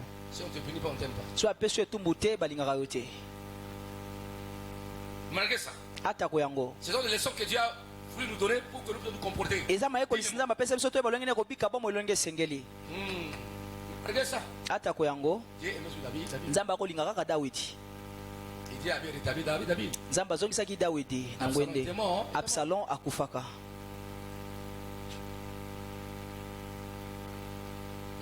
balingami Dans ces 15 jours de prière, na mikolo 15 kokila mpe kobondela dans nos vies, nzambe asamaka minene na bomoi na biso. ne paie pas. Je parle à quelqu'un. nalobela moto Dieu t'avait montré une vision. nzambe apesaki omoniseli moko Et tu étais très joyeux. mpe ozalaki na esengo.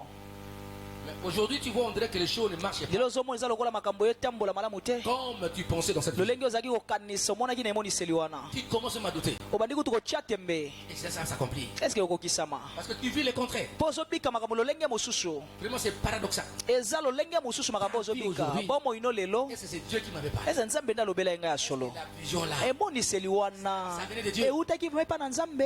je te dis, ça venait de Dieu. nayebi so eutaka epa na nzambe. C'est la voix de Dieu. eza nzela na nzambe. Dieu t'amènera là-bas. nzambe akomema kuna Tu arriveras. okoma N'aie pas peur. kobanga eloko te. Les circonstances qui t'arrivent makambo ezokomela yo dans ta vie chrétienne, na bomoi na bokristo dans tes études, na bakelasi na yo dans ton foyer, atako na libala na yo dans tes affaires, atako na mimbongo na yo misala projet. Faut pas dire. koloba te Ta vie. na bomoi na yo Est-ce que c'est mon travail qui vient de faire? mosala yango ndenge na kosala eza ya Est-ce que ngai. c'est cette sérieux? Je ne m'étais pas trompé. na mikosaki te Est-ce que vraiment c'était la femme de ma vie? yango ye nde akima mwasi ya bomoi na Est-ce que ngai. c'était l'homme de ma vie? ye nde asolaki mobali ya bomoi na Est-ce que ngai. je vais faire vraiment cette entreprise? eske entreprise ebongisa boma na banda yango. Doute pas quand tu vois des combats. tia tembe te ntango omona C'est bitumba ça les obstacles. eza bibaka. Joseph vous aurait dit. jopel nyaka aloba Je suis en Égypte. naza na Egypte. Je suis éloigné. Dieu m'a éloigné de ma vie. nzambe minga mosika libota na Tu ngai. croyais qu'il doit régner là à Cana. aki kokanisa ete akodondwa kuna nde na kanana. Non, Dieu continue à faire. nzambe akoba kosala. La Bible dit ceci. bisika bino lobi Notre Dieu, nzambe na biso Dieu de temps. aza nzambe batango mpe makambo oyo osalema kati na ntango. Est-ce que vous croyez à ça? bondimela yango amen. Priez, alléluia. Alléluia. Amen. Alors pourquoi ces combats? mpo na nini babitumba oyo? Pourquoi les combats? mpo na nini babitumba? Pourquoi les distances de ces combats? mpo na nini bitumba ezali? ya Parce liboso que le diable avait détruit. mpo ete diabo elingi abebisa C'est pourquoi il faut résister. yango esengeli kotelemela Faut ye le chasser. esengeli kobenga na ye Dans Jean 10, na yohani zomi le diable avait détruit ta vie. diabo elingi abebisa bomoi na yo Tu avais les sorciers, les magiciens. na nzela bandoki bato na soloka L'ennemi s'est élevé. amongu na telemi C'est pourquoi il y a combat. yango bitumba ezali. Deux. ya mibale Parce que le croyant doit protéger sa destinée. mpo ete mondimi esengeli abatela ndele na ye. Le croyant doit protéger sa destinée.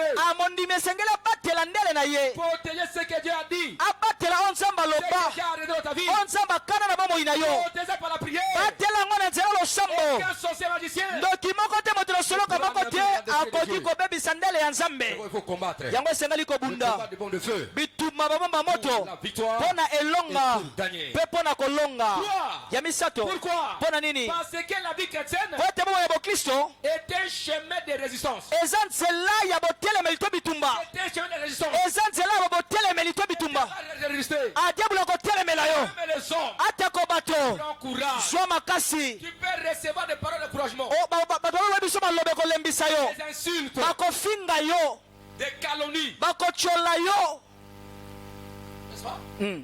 Même Joseph, atako yosefu avec calomnie par la femme de Potiphar, abatyolaki epe mwasi ya potifa avec une preuve visible. na profe ebonisamaki polele elamba na ye 17 devrait venir coucher avec ebele moi. oyo aya luka asangisa nanga nzoto Une vérité, vrai, faux. abosolo eza ya solo mpe lokuta Vrai, faux.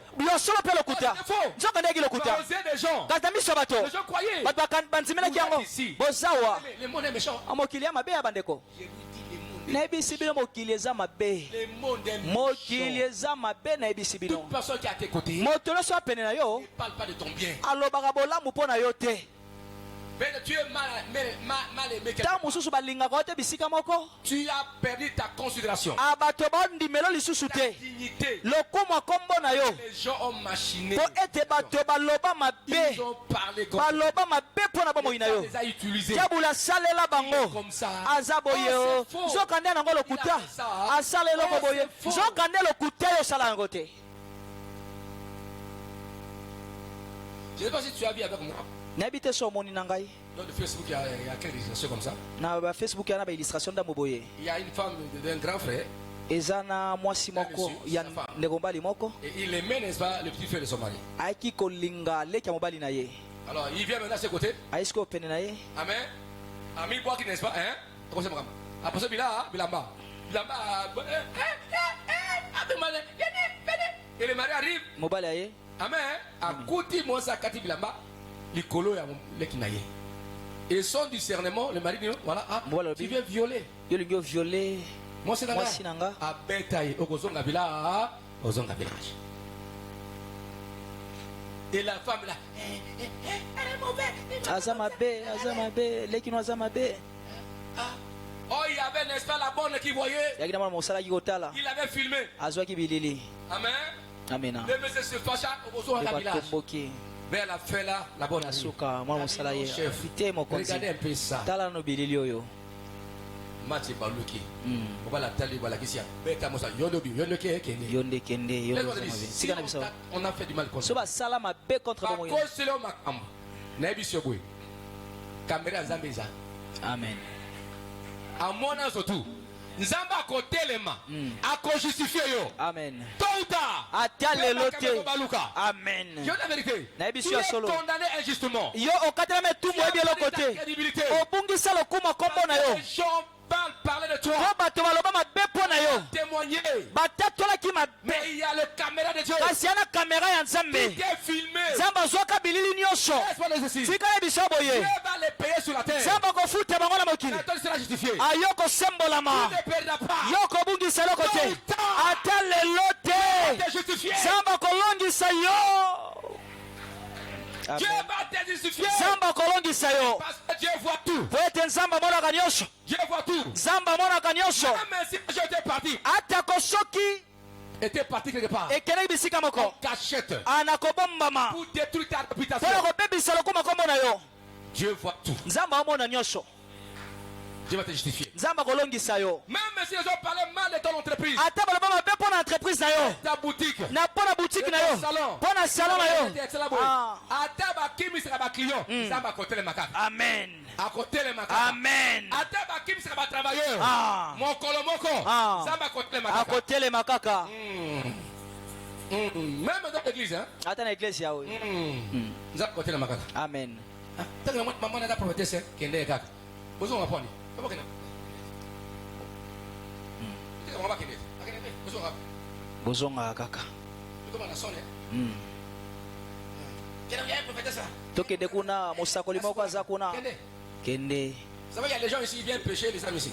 ezana bato baka koloba milema bato awa Akeba pour peut-être quelque part kuna pour ça na me bandimi.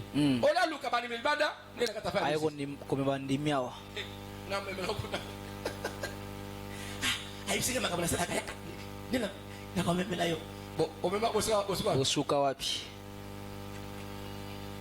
Vous savez, oboyebe je vais passer, il y a des choses ici. makambo elekawa na baeglise na biso Crie amen. Amina. Comme ça.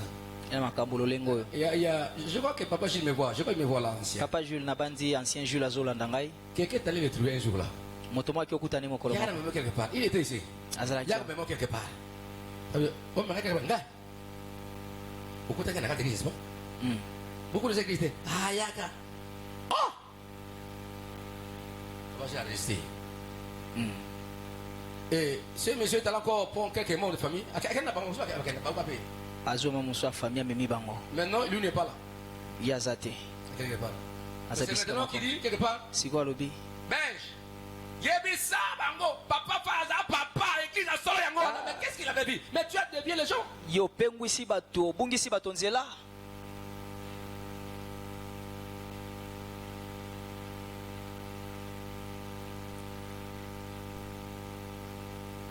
Omoni, hein? Le sommet la pasteur a un sang dit non. te Au sommet la pasteur a un sang dit non. te Pas même autour là. A même kuna, ba on a une carte bureau. Pesa dit. pesa dimi Oh prophète ça prophète on dit. prophétesse Ça moi makabe papa fa yade.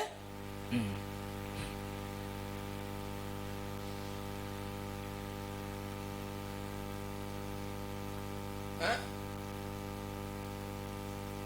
Nani? dima domicile Dis ma domicile. Écoutez, je vous la parenthèse. Hein? afongoli sanduku Il y a des applications aujourd'hui. eza baapplication lelo Hein? Oui, parce que très très bien. Oui, maman pasteur. Oyo kita mumungonga papa pasteur, ils a été. Pasteur. Mais mon toy na combo, papa tiningai. kondima te On pèse un bon côté. ah Il y a des gens comme ça. ouais ouais Papa tiningai sur le petit bon. Oui, ben quand tu dis papa besoin de merci te. papa Ils tinda sont na la ye bonne te change ici. makambo esalema awa Amen. Quelqu'un vient comme ça. moto aye Oh, dans le département social. Américain, vous avez madame Mbongo. Papa commandé Kutungai. Azwa Mbongo à Batou. Et après ça, on va découvrir que non, c'était là-bas. alaki moto alokuta Il aimait aussi mettre ici. Maintenant, tu as l'église. Avec des vestes ici. aya kovanda liboso ntango eglise ebandaka Très ye sérieux. wana Et après, quand on a des partenaires sociaux, on fait ça. Mais pour nous, ça, Makam. Azo rançonné Batou. Bien aimé. balingami Le Dieu que nous prions, nzambe oyo tobondela il va tout arranger. akobongisa makambo nyonso À 26, Ah. pour tout que Dieu répare tout. mpo nzambe abongisa nyonso nde Il y a des toyawa combats que tu ne connais ni. eza na bitumba oyo Mais oyebi tenons l'aboutissement. oyebi ebandeli te oyebi Mais suka te les caméras de Dieu a tout kasi filmé. bakamera nzambe ezwa bilili nyonso akotelema Il vient à nous faire du mal. ata baye na butu basala mabe Dieu est là. nzambe azali Il faut que ton dossier, ata bakangi dosie na yo là où tu travailles, abisika osalaka nzambe azali azomona nyonso il va t'arranger. akomi Il bongisa va te venger. akovange yo Le mal viga. viga amen amen amen Dieu voit tout. nzambe amona nyonso Dieu voit tout. nzambe amona nyonso Le mal de Dieu voit tout. Dieu voit tout Le mal Dieu voit tout. Dieu voit tout Le mal Dieu voit tout. Dieu voit tout Donc la vie chrétienne c'est un chemin résistant. bomo ya bokristo ya bomo ya bitumba ya botelemeli makambo Pendant ces 15 jours, tobonde là, va prier pour la café, tobonde pour les kolemba te On va beaucoup prier. tobondela mingi Parce que Dieu nous forme par le combat. po ete nzambe ayekolisaka biso na nzela bitumba Amen. amina Quand il y a des combats dans ta vie, hein, ntango bitumba na bomoi na yo sache que Dieu est en train de te former. yeba ete nzambe azoyekolisa yo Dieu nous forme par des combats. nzambe aopesa biso makoki na nzela ya bitumba S'il n'y a pas de combat, soki bitumba eza te ça va bien former. okozala forme malamu te On devient fort tokomaka makasi quand nous traversons, ntango quand tolekisa nous passons par des combats. ntango tolekisa babitumba Là, Dieu exerce nos mains au combat. wana nzambe akotisa maboko na biso na bitumba Est-ce qu'on peut acclamer Yahweh notre Dieu? tokobetela yawe nzambe na biso maboko Un jour, j'avais vu, n'est-ce pas, une personne. mokolo moko namonaka moto Elle était était sérieuse. azalaki sérieuse ndeko wana Papa Faya, abi papa faya priez pour moi bondela mpo na ngai pour que je ne rencontre pas le combat. mpo nakutana bitumba te na bomoi na ngai Maman, Maman. cette épée n'existe pas. losambo wana ezalaka te Et Dieu n'existe pas cette épée. nzambe ayonelaka bitumba losambo wana te La Bible dit, po ete makomi elobi vous aurez des tribulations. bokotuka bozala na bitumba Nous ferons la guerre. bakobundisa bino Donc, les choses arriveront. ya makambo ekokoma Toi, tu seras vainqueur. kasi yo kozala molongi Amen. amina Faut que ça vienne. Si tu ne vois pas le combat, soki omoni bitumba te na bomoi na yo tu marches avec Satan. eloko loba yo ozotambola na satana nde Criez Amen. amen Est-ce qu'on peut acclamer Yahweh? tokobetela yawe maboko Écoutez ce que Psaume dit, Psaume 144. yoka o psaume 144 Il elobi dit, béni soit l'éternel, mon rocher, pambwama yawe libanga na ngai monene qui exerce ses mains au combat, oyo azokotisa maboko na ngai na bitumba et doit à la bataille. azokotisa misapi na ngai na bitumba Amen. amina Quelle est la Bible? makomi elobi nini Béni soit l'éternel, pambolama yawe mon rocher, alibanga na ngai ya qui monene exerce ses mains au oyo combat, azokotisa maboko na ngai na bitumba et doit à la mpe bataille. misapi na ngai na bitumba Quand il y a des combats, on lutte. ntango bitumba ezali tobunda Fort. nzambe azopesa biso makoki Fort pour nous devons des grands guerriers. azopesa biso makoki mpo tokóma bilombe Et cela est très important. eza motuya makasi Pourquoi les combats mpo na nini bitumba ezali Parce que le diable fait du mal, mais nous sommes là. po ete diabolo alingi kosala o mabe Alors les armes à utiliser, voilà. kasi bibundeli ya Les kosalela armes du combat. bibundeli ya bitumba ya La liboso parole de Dieu, comme je l'ai dit. liloba na nzambe nini alobaki kala mingi te awa Ephésiens tokobondela mokande mpe baefeso moka mpona 17. motoba talatala zomi na 2. sambo La prière. losambo ya mibale La prière. 3. losambo ya misato jeûne. kokila Nous gênons. yango tokila 4. Ya Le minei. sang de Jésus-Christ. makila na yesu kristo Et le feu du Saint-Esprit. mpe moto ya molimo mosanto Il y a aussi la foi eza mpe na kondima et la sainteté. mpe bosanto Criez Alléluia. aleluya Je vais vers la fin. nakomoki na suka Alors, le combat dans notre contexte est bombe de feu. bitumba na elobeli na biso oyo bombe de feu Parce que nous avons dit mpo tolobaki combat bitumba bombe de feu ya babombe ya pour la moto victoire mpo na elonga et pour le combat. mpe mpo na kolonga Donc, bombe de feu.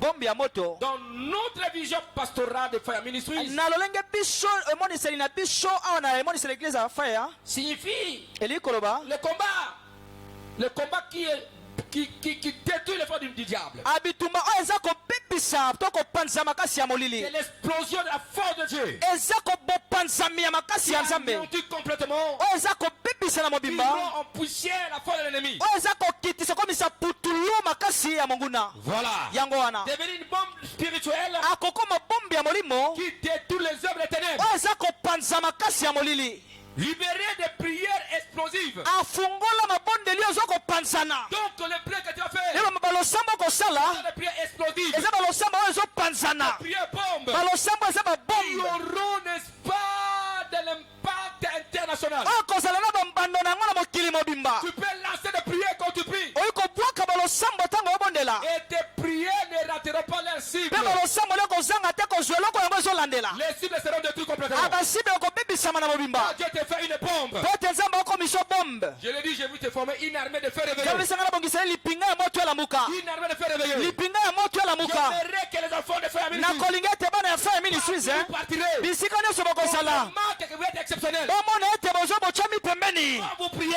ntango boobondela tu peux bouger.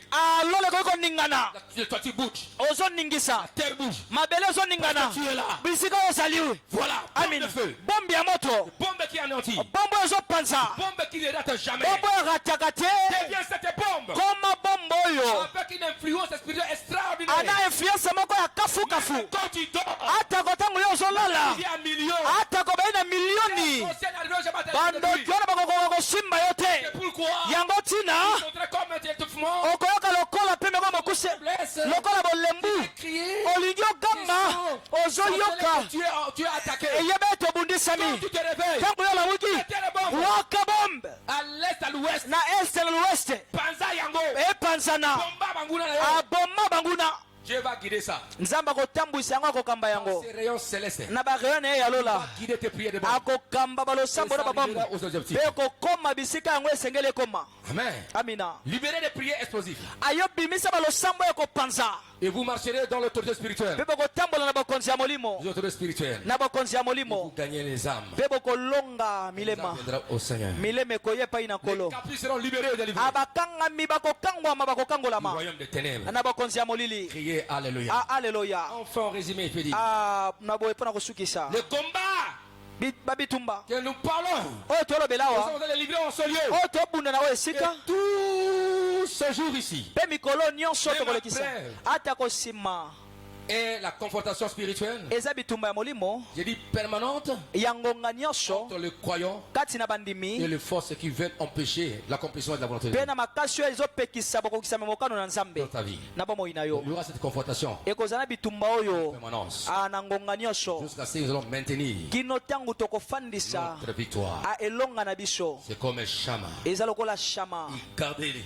Aki Il kobatela. gardait les lentilles. Akobomba lanti. Il ne permettait pas que l'ennemi puisse. Akopesa nzela te monguna azwa yango. Lui seul. Ye moko. Il y a des chamas parmi nous. Eza bashama kati na biso. Et tu es là. Oza wana. Dans le combat spirituel est une réalité. Tuma molimo eza bosolo. Est une réalité incontournable. Eza bosolo moto oyi koboya te. Pour tout chrétien. Mpona mokristo nyonso. Tout chrétien engagé. Mpona mokristo nyonso Il amikotisi. doit être l'ami des jeunes. esengeli azala moto azosepela na kotila mpe moto azosepela na losambo Le royaume de Dieu. bokonzi ya nzambe Avant, c'est par la puissance ekendaka liboso na nzela ya nguya et la violence spirituelle. ape na kasakasa ya molimo Retenez. simba yango Le royaume de Dieu. bokonzi ya nzambe Avance. ekendaka liboso puissance na nguya et la violence mpe na spirituelle. kasakasa ya molimo Car la Bible dit, pete makombo elobi le violent. bato na kasakasa Il faut être violent. ese kozala moto na kasakasa Dans le royaume de Dieu. na bokonzi na nzambe Pour briser mpo na kopanza la force du mal. kobebisa makasi ya Le royaume molili de Dieu. bokonzi ya nzambe La démonstration de la puissance de Dieu. eza kolakisa polele nguya na nzambe Et le royaume de Dieu. bokonzi na nzambe Appartient aux violents. eza na bato baza kasakasa Ils sont forts. eza kozala moto na makasi Ne plaignez pas. kolelalela La te situation actuelle, ça passera. likambo ozobika lelo koleka La destinée est grande. nde lelo eza monene Pour déstabiliser le fond du mal. esengeli opanza makasi ya molili Criez Alléluia. aleluya Donc, eli le koloba royaume de Dieu. bokonzi ya nzambe Avant, c'est par la puissance. ekendaka liboso na nzela ya La nguya violence spirituelle. akasakasa ya molimo Et le feu du Saint-Esprit. mpe moto ya molimo Que mosanto j'appelle bombe de feu céleste. oyo nabengi bombe ya feu Dans celeste ce programme de 15 jours linaka oyo ya mikolo 15 est conçu ebongisami pour des bombes de feu. mpo na babombe ya moto Des hommes ya bato et des femmes basi mibali remplis de puissance, oyo batondisami na nguya capables oyo baza na makoki de renverser les œuvres des ténèbres ya kokweyisa misala et molili d'établir la victoire mpe kofandisa de elonga Christ dans leur vie ya kristo na bomoi na Dans bango leur famille. na libota na bango et dans leur territoire, mpe na etando na bango ya afin mabele qu'on les appelle po ete babenga bango les gagnants. abalongi Voilà. amen Moi, je crois que na banzi ete Dieu est bon. nzambe amalamu Et quand nous lisons, soki totangi nous allons prier maintenant, voilà. toki tobondela sika awa Hébreux 6, verset 10. mokanda epa baebelo Non, Éphésiens, pardon. mokanda epa baefezo Éphèse, mokanda epai ya baefezo chapitre 6, mokapo na motoba verset 10 à 12. talatala ya zomi kino zomi na mibale Voilà, gloire au Seigneur. mokanda epai baefezo mokapo na motoba talatala zomi kino zomi na mibale Pourquoi le diable est là?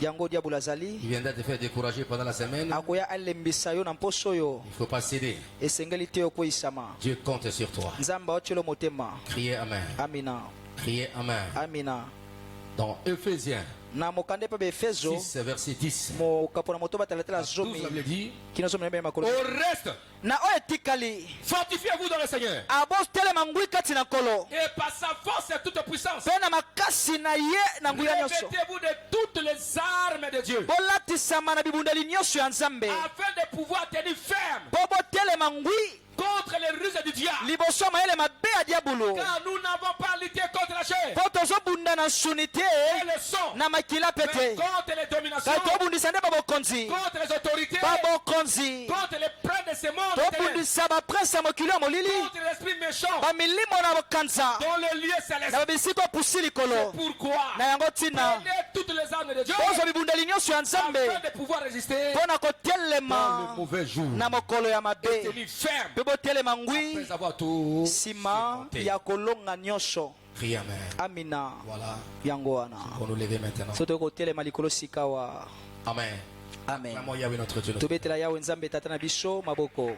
J'ai essayé par la grâce de Dieu. Na mekei na ngolu na nzambe koloba na mokusie Viga 2026. Et les attentes que nous avons. Pe oyo biso tozela. Ils ont liberté de balobiko bokangolami bonsomi na mobimba. Toko bundana na nzoto te. Toko bundana na mo. Etumba toko bunde. Alléluia. Etumba toko bunda. Nana nzoto te. Toko bundana monimo. Toko bundana nzoto te. Toko bundana monimo. Toko bundana nzoto te. Toko bundana monimo. Toko bundana nzoto te.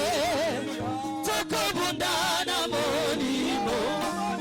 Toko bundana nzoto te. Toko bundana monimo. Toko bundana nzoto te. Toko bundana monimo. Toko bundana nzoto te. Toko bundana monimo. Toko bundana nzoto te. Toko bundana monimo. Toko bundana nzoto te. Toko bundana monimo. Toko bundana nzoto te. Toko bundana monimo. Jésus, Emmanuel, son pouvoir nous avons sa puissance. Jésus, Emmanuel, son pouvoir nous avons sa puissance. Alléluia, alléluia, alléluia, alléluia, alléluia, alléluia,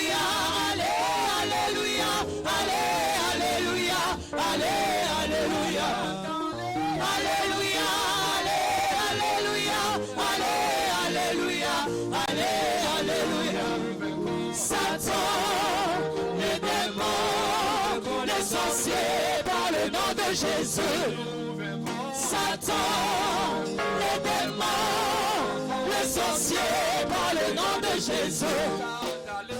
Alléluia, alléluia, alléluia, alléluia, alléluia, alléluia, alléluia, alléluia. Jésus est plus haut. Jésus est plus haut. Jésus est plus haut. Jésus est plus haut. Jésus est plus haut. Jésus est plus haut. Satan écrasé. Satan écrasé. Satan est plus bas. Satan est plus bas. Jésus est élevé. Jésus est élevé. Jésus est élevé. Jésus est élevé. Na kombo na Yesu Kristo. Na koti na Viga 2026. Na koti na Viga 2026. Nakangi milimo nyonso. Nakangi milimo nyonso. Ya mipepe. Ya mipepe. Ya se. Ya se. Ya mabele. Ya mabele. Ya cimetière. Ya basimetiere. Na bandoki nyonso. Na bandoki nyonso. Ba projet na bango. Ba projet na bango. Ba bongisi. Po babongisi. Pe ba kobongisa. Po bakobongisa. Na jeune oyo. Na jeune oyo. Ya 15 jours. Ya 15 jours. Bakolonga ngai te. Bakolonga ngai te. Ni famille na ngai. Ni famille na ngai. Ni libota na ngai. Ni libota na ngai. Na ngonga oyo. Na ngonga oyo. Na zo autorité. Na zo autorité. Na milimo nyonso. Na milimo nyonso. Ya mipepe. Ya mipepe. Milimo méchant. Milimo méchant. Autorité. Autorité. Ya mipepe. Ya mipepe. Na zo autorité. Na zo autorité. Na nyati bango. Na nyati bango. Na kwesi bango. Na kwesi bango. Bakolonga te. Bakolonga te. Nyonso bakosala. Nyonso bakosala. Comme attaque. Comme attaque. Na rendre yango. Na rendre yango. Sans effet. Sans effet. Et ni le fait. Et fini les faits. Au nom de Jésus. Au nom de Jésus. Je prends autorité contre toute organisation spirituelle, des sorciers, des magiciens, des mondes des ténèbres, dans les lieux célestes, contre Viga 2026, pour ma vie, pour ma famille et mes projets. Au nom de Jésus, j'ai détruit leur programme. Au nom de Jésus, et je les bombarde par la bombe de feu, qu'ils soient terrassés. Au nom de Jésus, na kombo na Yesu, nazo bombarder, bandoki nyonso, milimo mabe nyonso, ba organisation nyonso ya bandoki. Au nom de Jésus, oyo bakobundisa bomoi na ngai na Viga 2026. Au nom de Jésus, nazopanza bango, nazopanza organisation nyonso ya molili, organisation nyonso ya mokili ya molili. Au nom de Jésus, lisanga bandoki oyo bazobundisa bomoi na ngai, oyo bakobundisa libota na ngai, oyo bakobundisa linaka oyo programe oyo. Au nom de Jésus, nazokombattre bango, nazopanza bango, nazopanza bango, bapanzana. Au nom de Jésus, na kombo na Yesu, nazobombarde bango, nabwaki babombe moto, les bombes de feu céleste, les bombes de feu céleste. Au nom de Jésus, na kombo na Yesu, au nom de Jésus, nazobombarde, je bombarde les sorciers. Beta maboko bombardé, beta maboko, les bombes de feu. Au nom de Jésus, je bombarde, la belle bombe de feu, ma bombe de feu, et pense à ma bouddha, et pense à ma doki, bapanzana,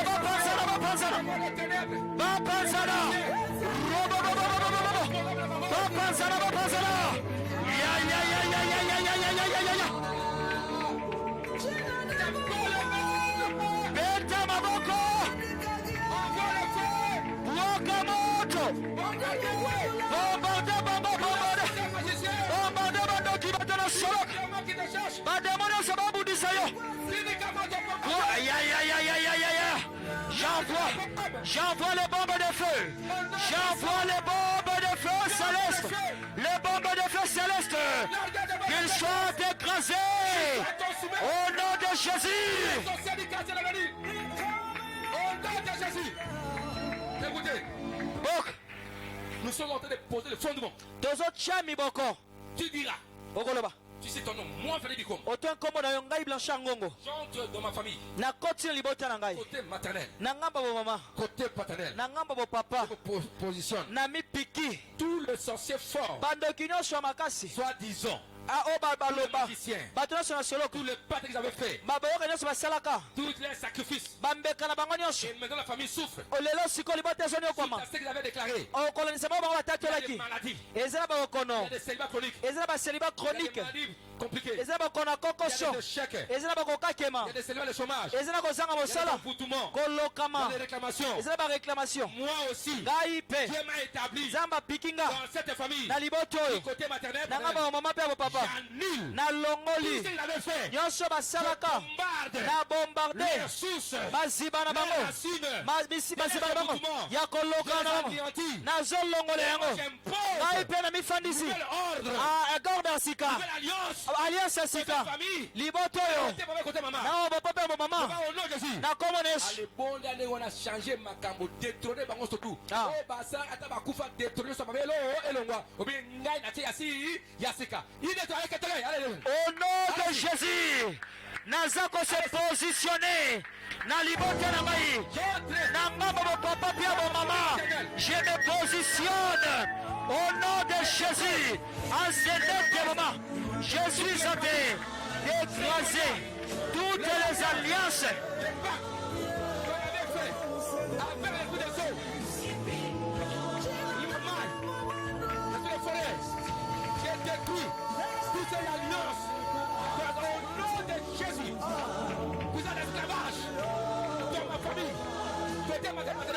ya boumbu na longoli yango na bebisi nyonso basala na nzela balianse na bango basakrifia libota basakrifia betwala libota na bebisi balianse wana na bebisi balianse wana na ngombo bopapa mpe ya bomama nazodétruire balianse wana au nom de Jésus, au nom puissant de Jésus, nous avons détrôné Bandokinios, nous détrôné Bango, nous détrôné Bango, au nom de Jésus, nous détrôné Bandoki, Bandoki au Bangobi Fabissa, nous détrôné Bangouyana Bango, nous détrôné Baliance Bango, nous détrôné, au nom de Jésus. Nous libéré liberté à la maille. Nous libéré liberté à la maille. Je libère ma famille. Je libère mes frères. Je libère mes soeurs. Je libère. Au nom de Jésus. Nakomona Yesu. Nakomona Yesu. Nous libéré. Et maman libéré, libéré, libéré, libéré. Libéré, libéré, libéré.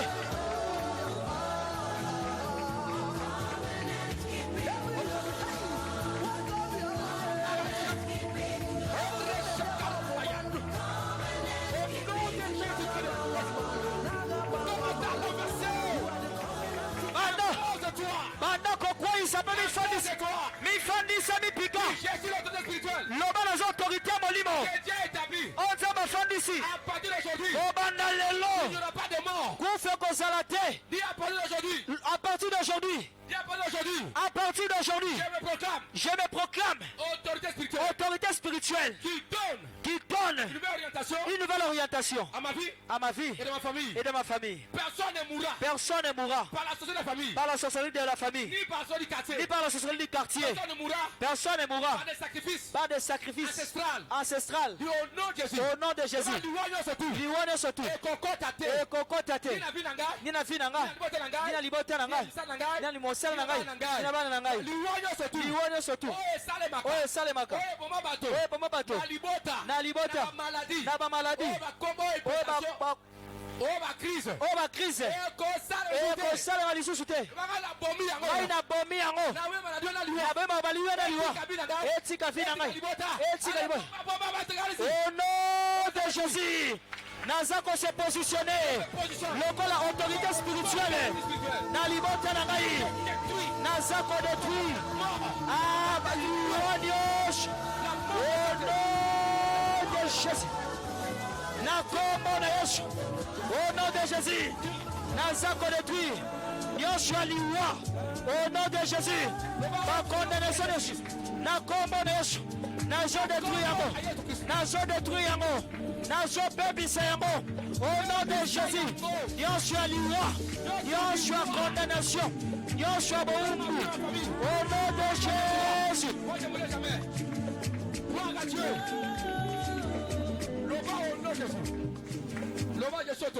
Je suis autorité. À partir d'aujourd'hui, je signe l'embargo spirituel. Amen. Dans les quartiers. Dans l'avenue où moi je suis. Ou dans la famille. Je signe le couvre-feu spirituel. Maintenant. Tout sorcier, tout magicien de l'avenir, du quartier, là où je vis maintenant, qui viendra perturber mes prières pendant les 15 jours, qu'il soit consumé, qu'il soit bombardé par le feu. Dis-moi je signe couvre-feu spirituel, l'embargo. Bakozanga essence ya butu bavio na bango epelate bandoki nyonso ya quartier ya avenue e azala voisin azala nani.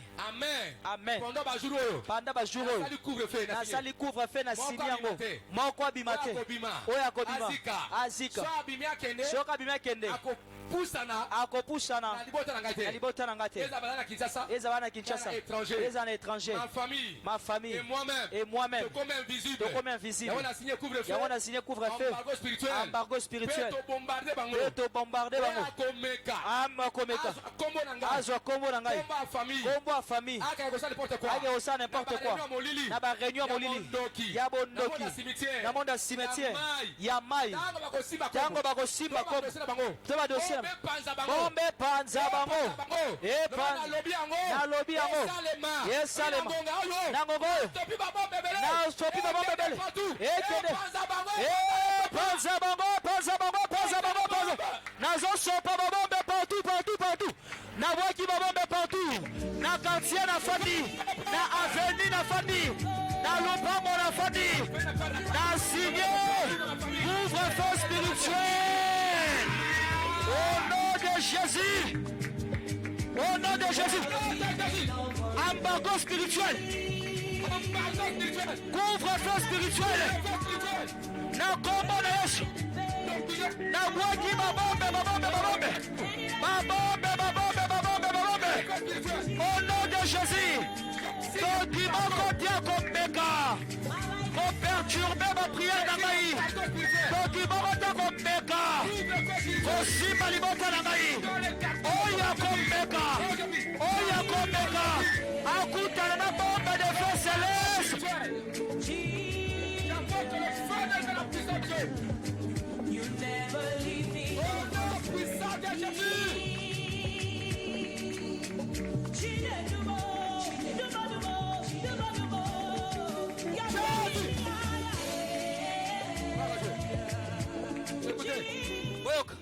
Dernière intention, tu te mets à genoux. Intention suko fukami. Si tu as des problèmes de genoux, tu te mets assis. Soko sana kokosho na ba genoux ko fanda. Dis à Dieu ce que Dieu tu veux faire, tu veux voir, c'est pendant ces 15 jours. Yebisa nzambe o lingi ko moni asala na mikolo zomi na mitano ya kokila pe ko bondela. Parle à ton Dieu. Lobela nzambe na yo. Asala vie na yo le botana. Alléluia. Ulinza masala ni. Na libota na yo. Après ça va bala misala, yebisa posa motema na yo. Pendant ces 15 jours, que veux-tu que Dieu fasse dans ta vie?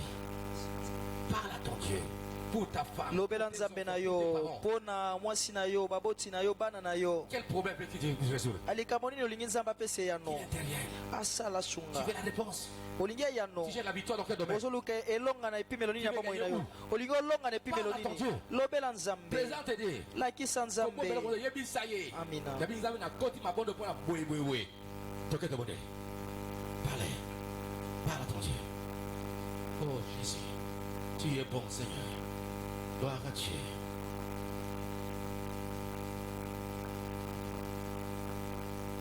Parle. Loba. Parle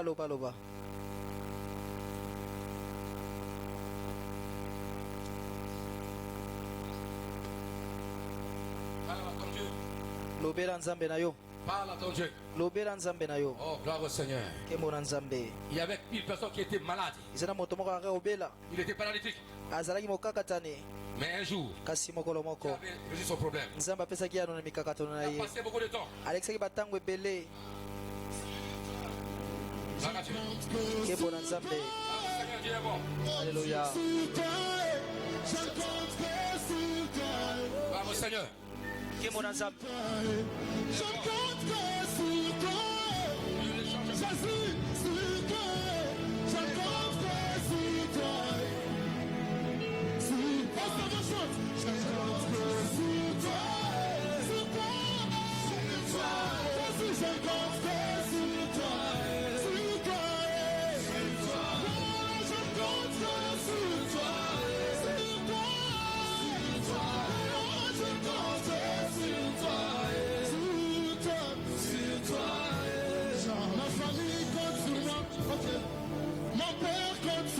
Oh Jésus. Ma mère compte sur moi. Moi je compte que sur toi.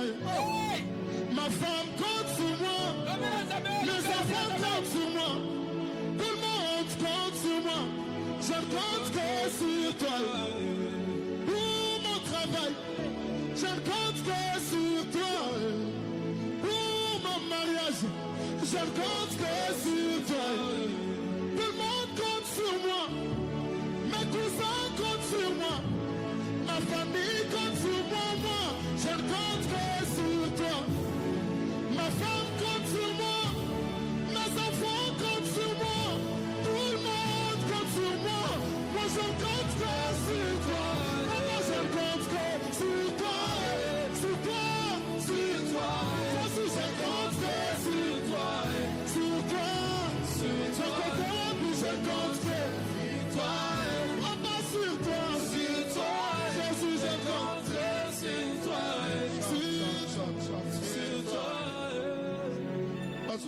bazokonte mpa na bapapa na bango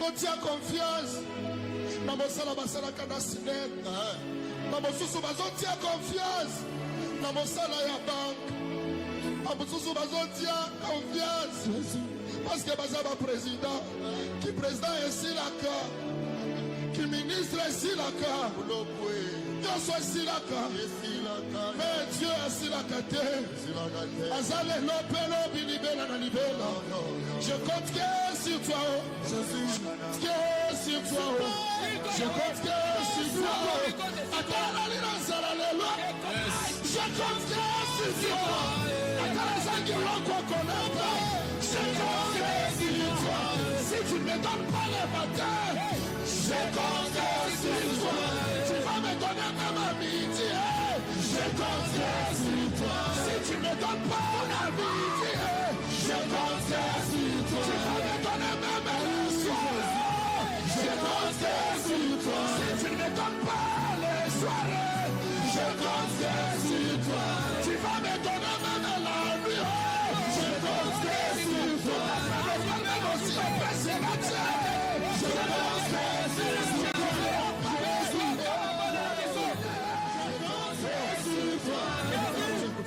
sur toi sur lui. Raka de Bachelos. Je compte que sur yaka kokangola yaka kokangola yaka kokangola yaka kosikola yaka kokangola biso président Père à son côté pas yes. Parce que c'est toi qui retiens son cœur et son âme éternel. Éternel, écoute ma voix. Je demande papa. Aie pitié de moi. Ne me laissez pas mort. Éternel, écoute ma voix. Je demande papa. Aie pitié de moi. Ne me laissez pas mort. Je cherche ta façon. Je cherche ta façon. Je cherche ta façon. Ne me laissez pas mort. Je cherche ta façon. Je cherche ta façon. Je cherche ta façon. Merci lui. Merci lui.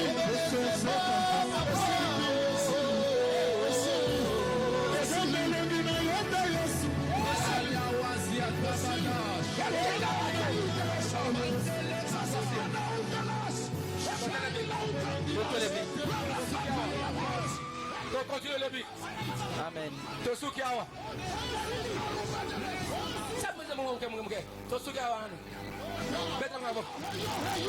Tosukiawa. Aye kalo sama benga. A continuer na mutu.